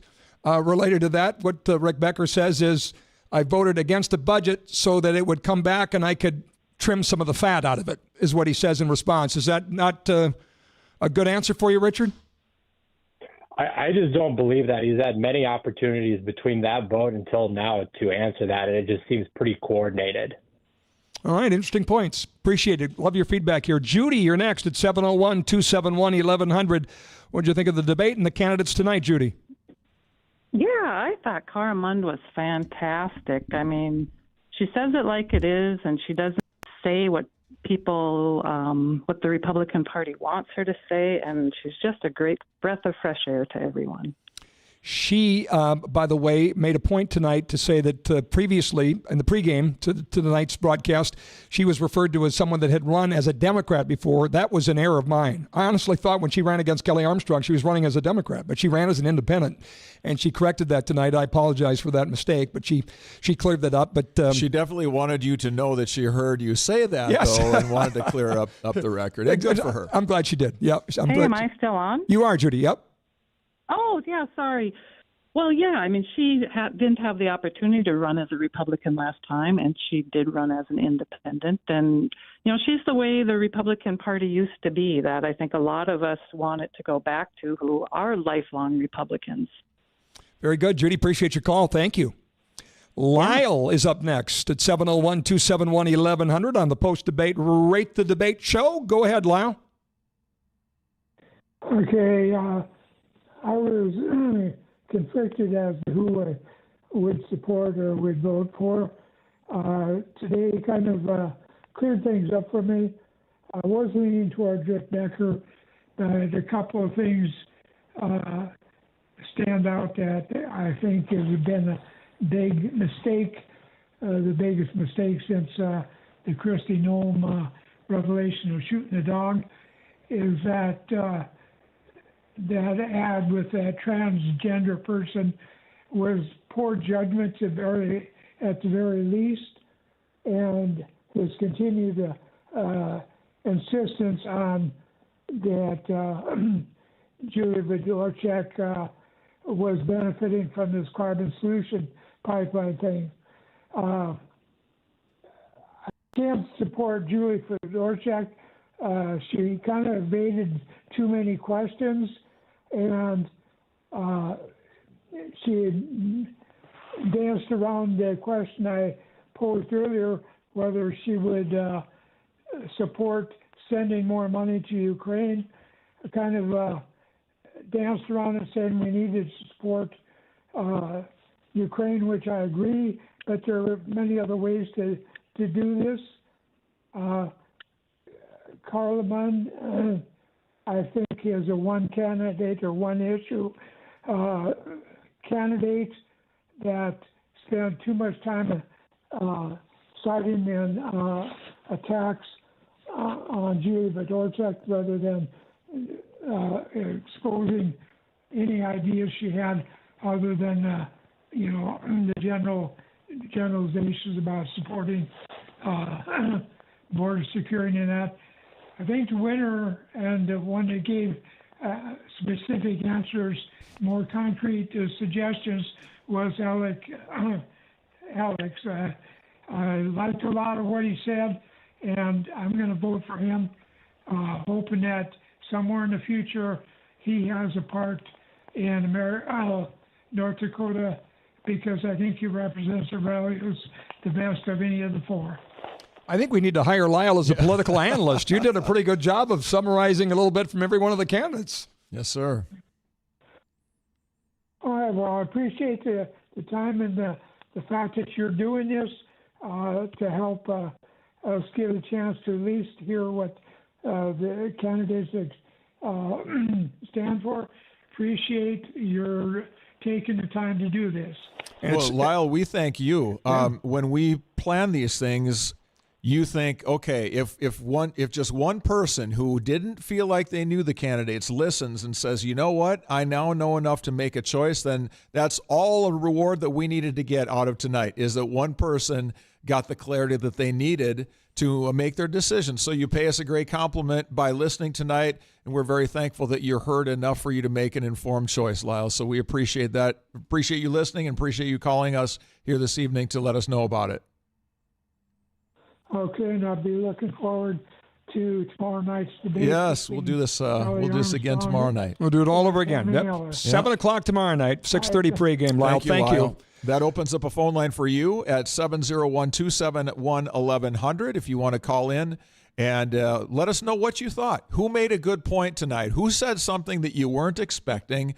Or who had that great moment of clarity where you said, that was really good, and I did not know that? I had a moment like that tonight, Scott, when Alex Balazs says, I found out what it cost to get a Trump endorsement, and I said, that's too much money.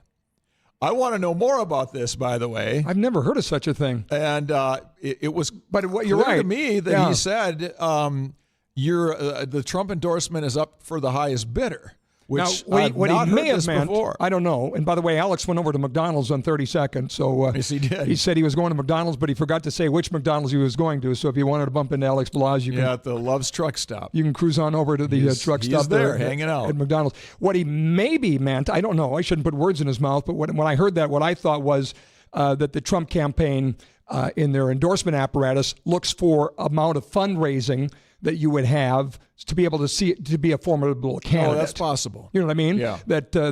And so maybe he meant that he was going to have to put that into the campaign or couldn't raise it. But I don't think you get a Trump endorsement unless they see you having the resources to actually win the race. Yeah. So that would be my guess, but I'm putting words in his mouth. And Alex, I like a lot of what I hear too. And I said in our pregame show, and I'll say it again, he needs to be part of the team in North Dakota Republican politics going forward. He's too experienced, too common sense, too wise not to have his voice be part of this to make Republican politics in North Dakota as good as it can be.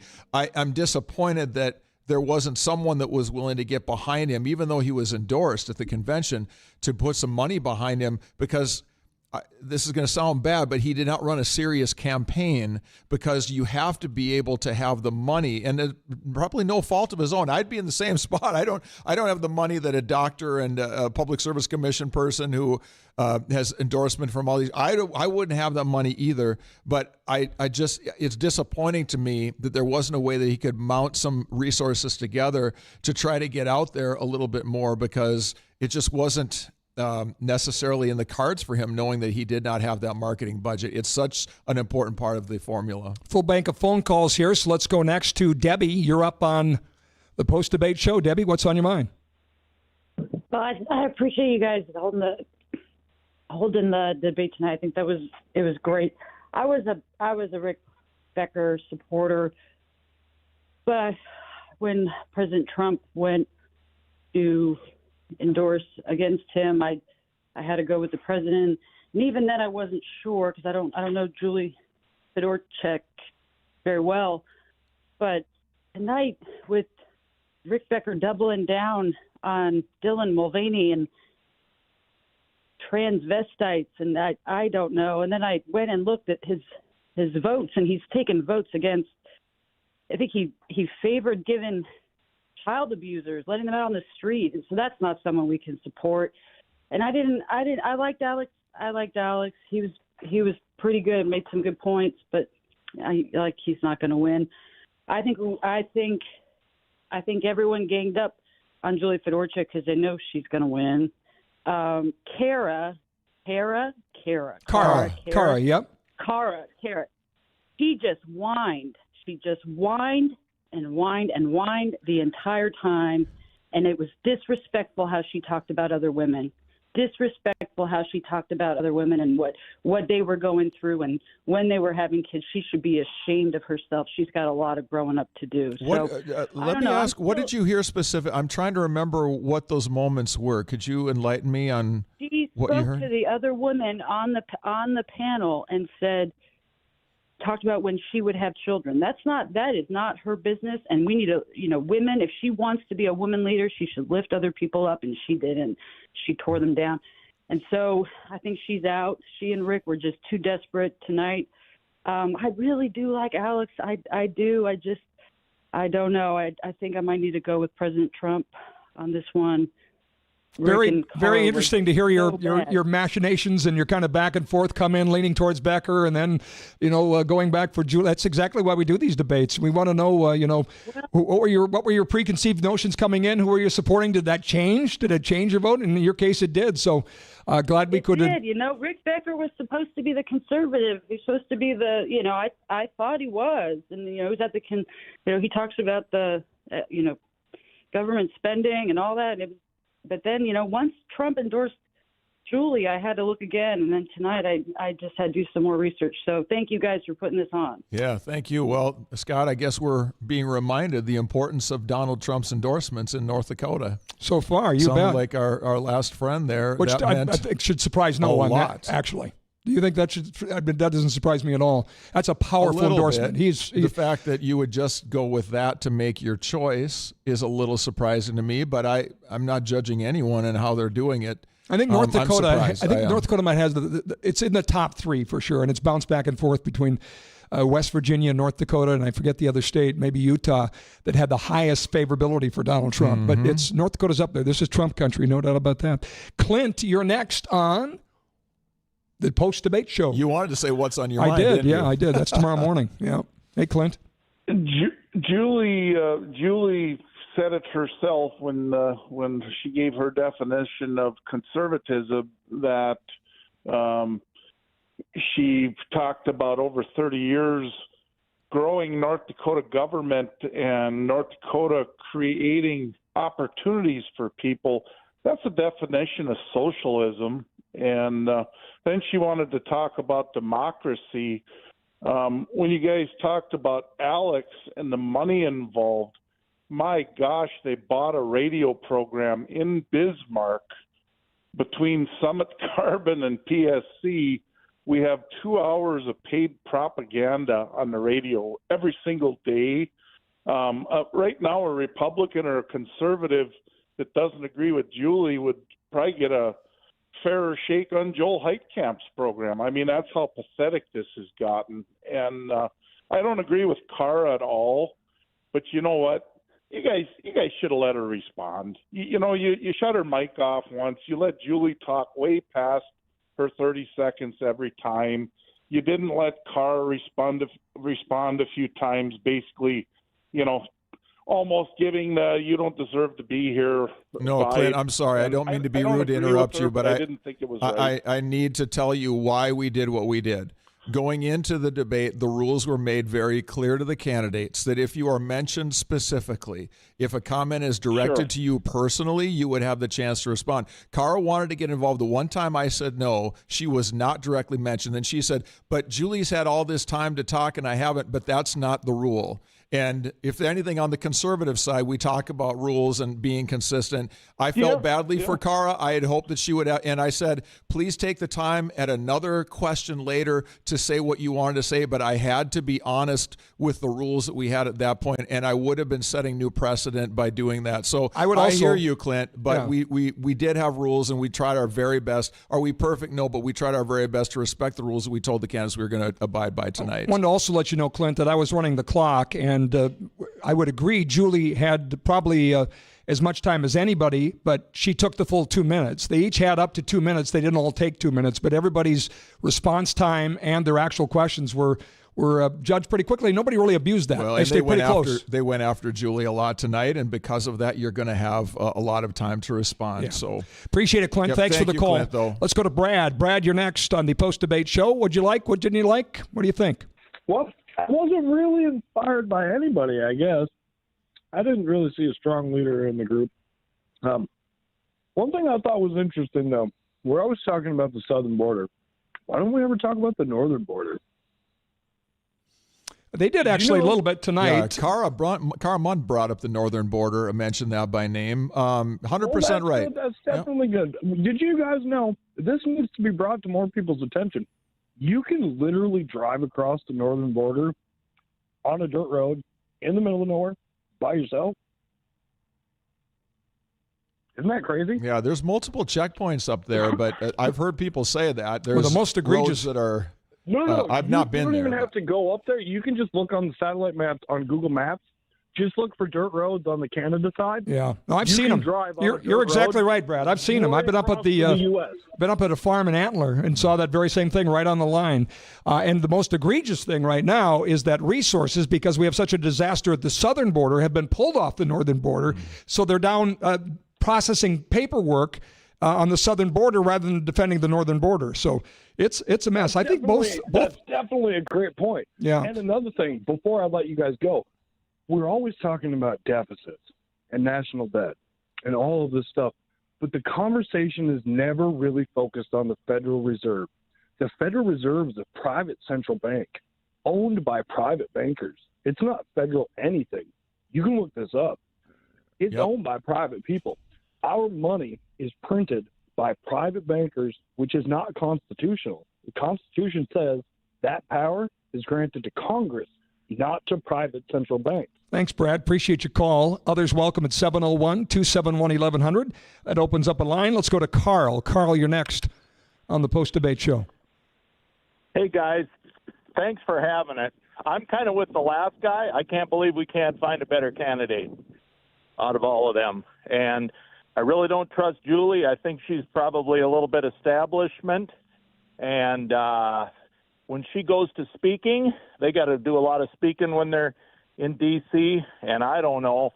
When she opens her mouth and starts speaking, she isn't nearly as polished, of course, as the three we've got down there now. And I'd almost be inclined to go with Alex if he had a chance to win, but I can't vote for a horse that, isn't going to win the race. So I just can't believe we can't do better. Carl, appreciate that comment. Thank you. Others welcome again. 701-271-1100, 27 before the top of the hour. Let's go to Grace. Grace, you're next. Hi, I just wanted to comment on Julie Fedorchak's seemingly fake outrage about the Dylan Mulvaney video.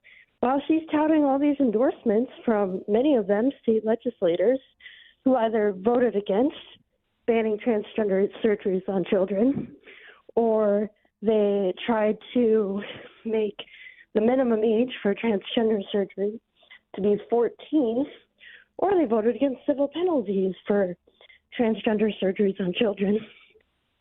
So I'm going to be honest, I don't buy it. I don't think Julie cares, and I don't think that a good chunk of the currently elected people in North Dakota care about that issue. And it's all just fake outrage because they hate Rick. So I'll be voting for Rick, and I encourage people listening to do a little bit of research on that issue and maybe do the same. Thank you, Grace. Appreciate your call. 701-271-1100. Scott, can I talk about this Dylan Mulvaney thing for a minute? Sure. I'll try to be brief because I know we got people holding. I watched it, and I tried to go into it without any preconceived notions because the whole transgender thing makes me physically ill. Dylan Mulvaney makes me physically ill. But I said, you know what? I'm just going to watch this for what it is. And I expected that I was going to be feeling like that this whole thing went after Julie, and it didn't. Now, Julie might not like it, but it was not an attack on Julie. It was more if I'm honest about what I saw a spoof, and the joke was on Dylan Mulvaney by someone who paid the $350 and tried to make Dylan Mulvaney look like an idiot. There was not a lot of disparaging remarks made about Julie Fedorchak. Yeah, in that there was video. the talking about you'll go vote with the rhinos. It was a spoof endorsement of is how I took it. It was the Becker campaign paying Dylan Mulvaney to say things about Julie like it was some kind of an endorsement. Okay, you might be right, Scott. I didn't hear that. I don't remember hearing say go vote with the rhinos. I thought go be with the rhinos or something like that. Anyway, if that's true, then okay, then there's an opportunity to be upset about the attack. I probably heard more about this particular issue than any substantive deal where you're talking about the debt or the Ukraine issue or whatever. I have more people reach out, and I actually last time I had Rec On, because we've had all the candidates on several times, and I forgot to ask him about it. I mean, I should have, because I'd gotten a lot of people saying ask him about it. I just didn't do it, and obviously he had a chance to address it tonight. Well, Alex Balazs was offended by it more than I expected any one of the candidates to be offended by it, maybe more, except possibly Julie. So I don't know. Everybody's going to look at that. It's like, do you like chocolate ice cream or strawberry ice cream? You're going to have different tastes. You're going to have different principles. You're going to feel differently about it, maybe because you're on one side of this conversation or the other. But I think there's a lot of people in North Dakota who will look at that and they'll say, he tried to make Dylan Mulvaney look like an idiot, which I thought is exactly what happened there. And then Mulvaney had to do a follow-up video to basically say, I got played by this whole thing. Here's the bottom line in my view. If you're in a Republican primary, don't use Dylan Mulvaney for anything. Yeah, you don't take campaign money and put it towards Dylan because it's toxic. And it would not have been on my bingo card. I think it's bizarre. But to Rick's credit, he stands by it. Says, hey, some campaign staffers suggested and thought we'd have some fun. So some people are going to like it. Some are going to think it's the worst thing in the world. Some are going to think it was the best campaign move of all time. Let's go to Matt next at 701-271-1100. Go ahead, Matt. Hey, I had a lot of respect for Alex Balazs. I think he might have my vote. But you really got it right on North Dakota being Trump County, Trump country, and the importance of the support of Donald Trump. I think, to be frank with you, I'd support any candidate endorsed by him, whether it's a far-right politician or a trash can with a MAGA cap. Well, I think you speak for a lot of North Dakotans. So that's all it would take for you, Matt? You wouldn't really even look into the candidate and try to figure out who they are? Well, Donald Trump does. I think I speak for a lot of Republican voters. Education really isn't an important thing for me. I like people who, have emotional arguments and, kind of just sway me in one way or another, even if it's not necessarily representative of reality. Okay, sorry. What does that have to do with the Trump endorsement, though? I'm sorry. I'm not criticizing you all. I'm trying to understand where you're coming from. I said, do you not want to know anything about the candidate? You talked about you like the people that are passionate, and I do too. So you would... I just want to make sure I understand. You're saying that if Donald Trump endorses a candidate, you're done researching. You're not looking into anymore. You know what you need to know. Am I understanding you right? Done. Okay. Exactly. Okay. Trump is the face of the Republican Party, whether we like it or not. That's just the position that we're in, right? I think that we need to rally behind him, whether he's a convicted felon or not. I would also say it says something about Donald Trump's research of the four candidates and who he feels would be best in that spot to help his agenda. So I can see where there'd be some trust from people that say, hey, if Donald Trump says you're my endorsed candidate, then I trust Donald Trump. Yeah. Thanks, Matt, for helping us out on that. I think See you guys on Friday. What's Matt saying? Sounds good. Yeah, appreciate it. Thanks. We will be back tomorrow with the governor's race for sure. Derek. We're going to see Matt on Friday? Well, I don't know. Or he might be listening. I think he meant he was going to be. Okay, he's going to be listening to the. Appreciate that, Matt. Yeah, we'll see you tomorrow night then. The governor's debate. Derek, you're next at 701-271-1100. Go ahead. Hi. Julie Fedorchak has earned my vote, not just in this debate because she really does well outside of the 2-minute window, but it almost felt like there was campaign coordination between two of the candidates attacking Julie. Alex and Julie felt like they wanted to talk about policy, and there's one thing about criticizing someone's voting record, whether that's voting not to outlaw revenge porn or not increase the penalty for child pornography offenses. But when you're talking about someone's personal and their family and and making all these accusations. There's clearly a top dog they're trying to take down. All right, Dirk, appreciate the call. Yeah, I agree with that. I said that in our opening comments. It felt like those two knew that Julie was the leader in this race right now. And the last poll we saw, again, it's just one poll, but had her up by 7 points. And so if that's a scientific poll that they believe in, they're both, it's the game you play, right? You try to take down the top dog and make something happen. So I thought there was coordination between them as well. I thought Julie had a pretty good response to it when she said, yeah, 2 independents. In a Republican primary. Voted independent. Yeah, made a point of the fact that both of them had been candidates on an independent ballot, not a Republican ballot. So that was a good line. It was a good answer, yeah. Carla, you're next at 701-271-1100. Go ahead. Hi. I am calling with with Trump, recognizing Julie Fedorchak. Do you really think does the North Dakota residents really think Trump endorsed her, or the fact that Governor Burgum is around Trump and told Trump this was the better pick? I've asked that same question, and not in a Donald Trump's lying mode at all. I would like to know how much he studied or talked to the candidates, and or did he get vouching for her from other people. I don't know the answer, but I have that same question. Well, here's what I will tell you, having a little bit of experience with the folks that are close in Trump world. There's a massive campaign operation, right? So it isn't like Donald Trump is going through all these races and 435 House races around the country and saying, do I want this one or do I want that one? But they have an operation. They have a way of vetting it, and obviously it ultimately gets put to him to make the decision. But I will say it's not that ordinary for him to endorse in a primary. He's done it when especially there's somebody that he doesn't like in the race that has been anti-Trump. But for him to speak in the middle of a Republican primary says a lot. So I don't think you can easily dismiss it and say, oh, Doug Burgum made him do it or whatever. I don't think anybody makes Donald Trump do anything.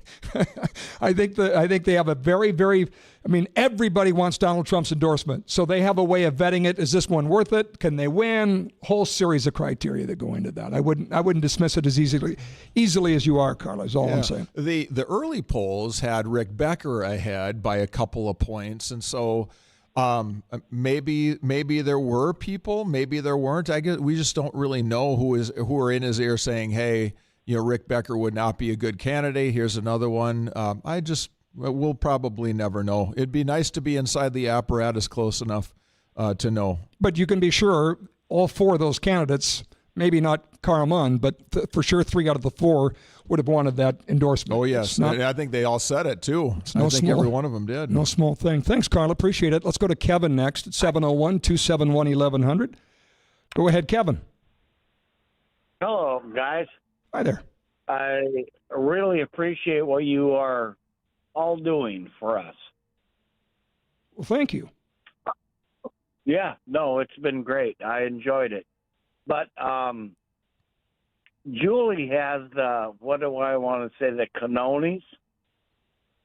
The wherewithal? There. The guts, okay. The wherewithal. Thank you. But I'm sorry. She might have Trump's endorsement, but he missed it. Alex is the man. Why do you like Alex? He's straightforward. He tells you the way it is. He's not wishy-washy. He's been there. But at the same time, so is Julie. Julie's been there so much more. And that's kind of I want to say that. What am I trying to say? She's been there so much that she's kind of a what am I trying to say, guys? I don't know. You're saying she's has cojones, but maybe you want some just fresh face. You want somebody that's never been there, done that, never been on a ballot before. Is that what you're looking for? But Alex, I don't want Kelly for sure. But and the other girl, she was sounding good all except for her abortion crap. There's nobody named Kelly that was in the event tonight. I'm sorry. I'm sorry. That's okay. Rick, Julie, Alex, and Cara. Rick. Okay, you're not a fan of Rick. I was, but he just blew it up tonight. Kevin, appreciate your call. Thank you. Others, Thanks, welcome Kevin. at 701-271-1100. Tim, you're next. Go ahead, Tim. Hi, yeah. I think Steve was just saying a few minutes ago about, voters getting to know Rick Becker as he was, ahead in early polls. But, I think it goes to show no further than former President Trump endorsing Julie that voters are coming around to see that, there's not a lot of genuineness in his campaign. And I think we heard more of that tonight. So I think it's been a tough go for him, and he's, pulling at any strings he can to stay relevant. Yeah, give me an example or two of what you saw tonight, a moment when you thought there was a lack of sincerity there. Well, I think any of the comments about, the stunt he pulled with Dylan Mulvaney, and how he just doubled down and thought it was funny when, there's some pretty serious topics that we can be discussing. And I don't think North Dakotans have a lot of interest in somebody who just wants to play games and pull jokes. Yeah, I think there's a significant part of the base in North Dakota that will not like it. And Scott, I think you said this pretty well early. You don't use a transgender activist to help your campaign in North Dakota. And not as a Republican. I didn't think of it that way at first. To me, it seems more harmless fun, and it just a calculated risk on his part. He thought it would get people talking. He thought maybe the people that are a little bit maybe less rigid on certain things might find it entertaining, and it would be another way to inject some life into the grind of a political campaign. But there's a lot of people who will just see it was Dylan Mulvaney and just say, it's a non-starter. I'm not going to support somebody that would make a reckless move like that. So I understand what you're saying. Appreciate your call, Tim. Thank you. Others, welcome here. We'll take a short break, and when we come back, we'll, let's see, Tam is first, Matt, and Tom. So Tam, Matt, and Tom. Stay tuned. We'll wrap up our post-debate coverage of tonight's North Dakota Republican U.S. House primary debate on AM 1100 The Flag and 970 WDAY.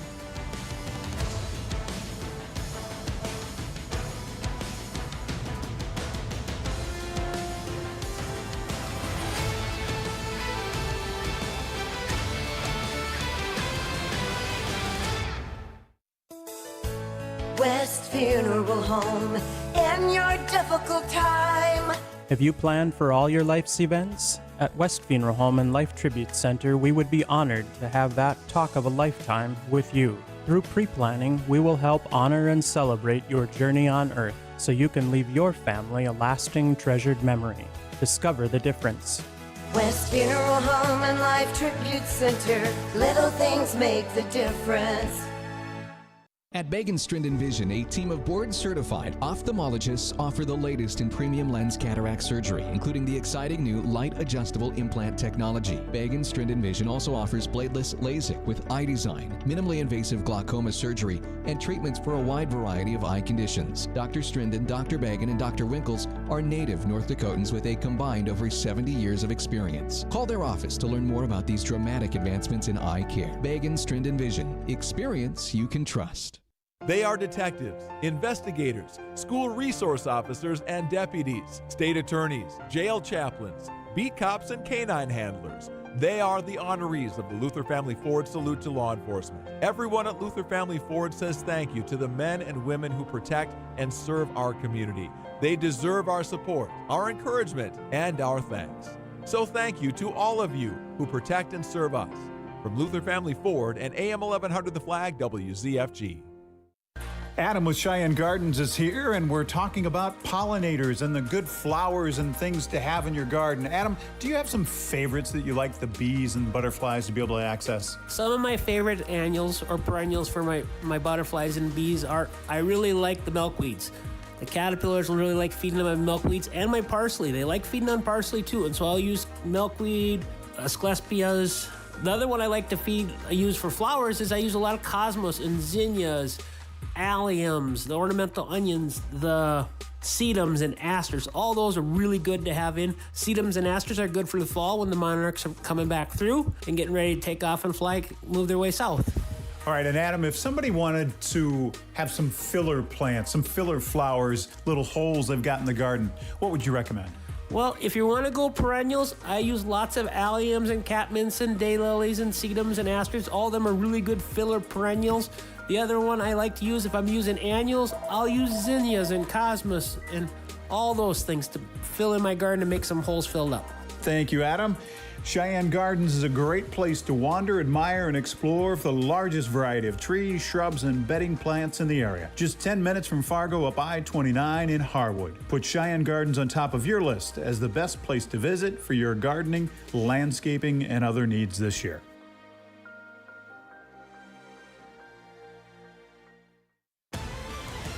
Election 2024. This is the North Dakota U.S. House Republican Primary Post-Debate Show on WDAY Radio and The Flag. With Steve Hallstrom, I'm Scott Hennen. This is the post-debate show, the North Dakota Republican U.S. House primary debate. Tomorrow night we do it all over again with the governor candidates, Kelly Armstrong and Tammy Miller. We have about 6 minutes left, so we'll try and get to as many calls as we can here. Tam, you're next. Thanks for waiting. What's on your mind? Hello, Tam. Are you there, Tam? Hi. Are you? I'm sorry, I couldn't hear.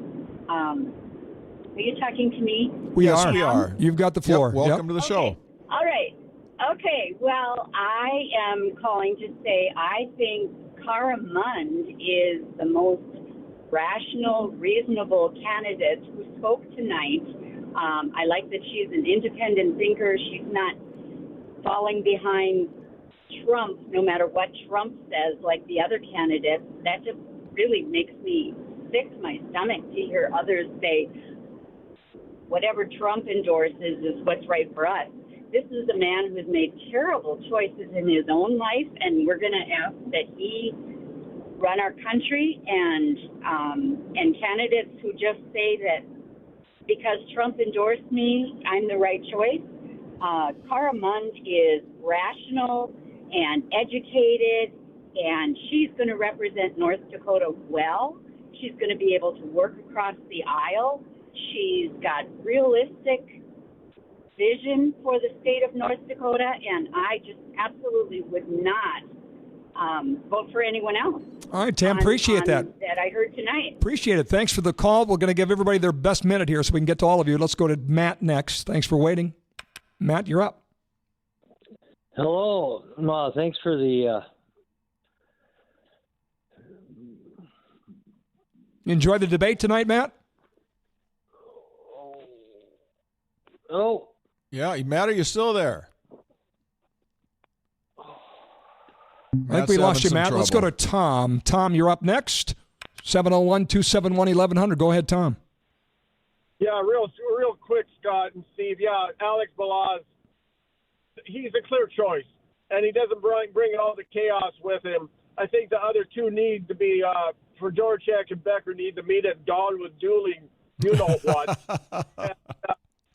And Cara Mund, she's just a moderate. We don't need that. We need someone serious, and Alex is that. He's been in Washington. He's still got a Virginia phone number. He's been there a long time. He knows the players. He's it. He's clear choice, and he's definitely got my vote. Well, if you hurry over to the McDonald's on 32nd, you can meet him because he said he was going there next. So he's over at the Love's Truck Stop. Tom, thank you. Justin, let's get you in here next. 701-271-1100. Go ahead, Justin. Yeah, thanks. Julie has completely lost me, and I just don't understand why people are so bent out of shape about the Dylan Mulvaney thing. While Julie changes the American flag to pink, white, and blue, I get mailers in my mailbox that she changes God on the currency to Julie, and in Julie we trust, which I find just horribly offensive. And then I listen to her in the debates, and she's just completely lost me. She doesn't come across as someone who's a fighter. She doesn't come across as somebody who truly understands the issues and is going to go to Washington and fight to reverse the problems that we have there.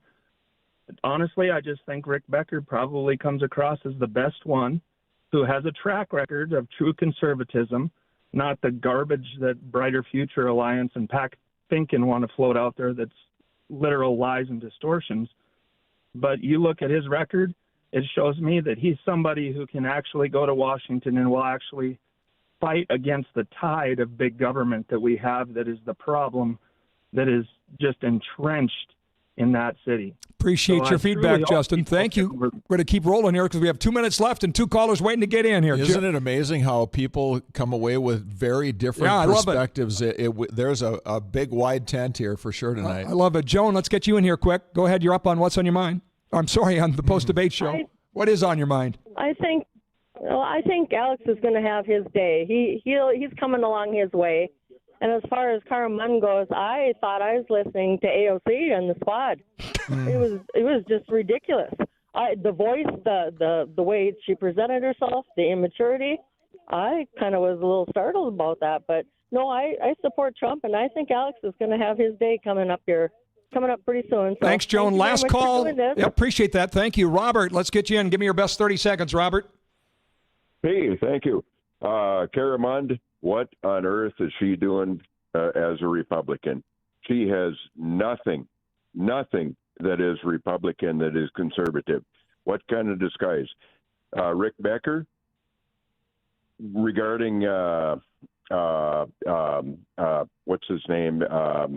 The transgender guy. Dylan Mulvaney. Dylan Mulvaney. So Dylan Mulvaney is a 26-year-old male, okay? And he pretends to be a 6-year-old girl named Eloise. How is that not a pedophile in disguise, where he's targeting 6-year-old girls and boys? How is that not a pedophile? And Rick Becker is thinking that is funny, that this is something that we can embrace. Robert, we're going to have to leave it there because we're out of time, but I appreciate all the feedback tonight. It was fascinating to hear everybody all over the map. Yeah. This is going to be a very interesting race, and probably Julie Fedorchak, based it on how it feels in the last poll, probably in the lead right now, but I don't think this is a 15, 20-point gap at all, so it should be an interesting next few days. Yeah, I think with a 4-way race, all bets are off. You really don't know how the chips are going to fall. Tuesday night, we'll find out. We'll have full coverage right here on the Flag and WDAY for you, so remember that. And tomorrow night, we're back with the governor's debate. For Steve Hallstrom, I'm Scott Hennen. Thanks for listening to AM 1100 The Flag, 970 WDAY.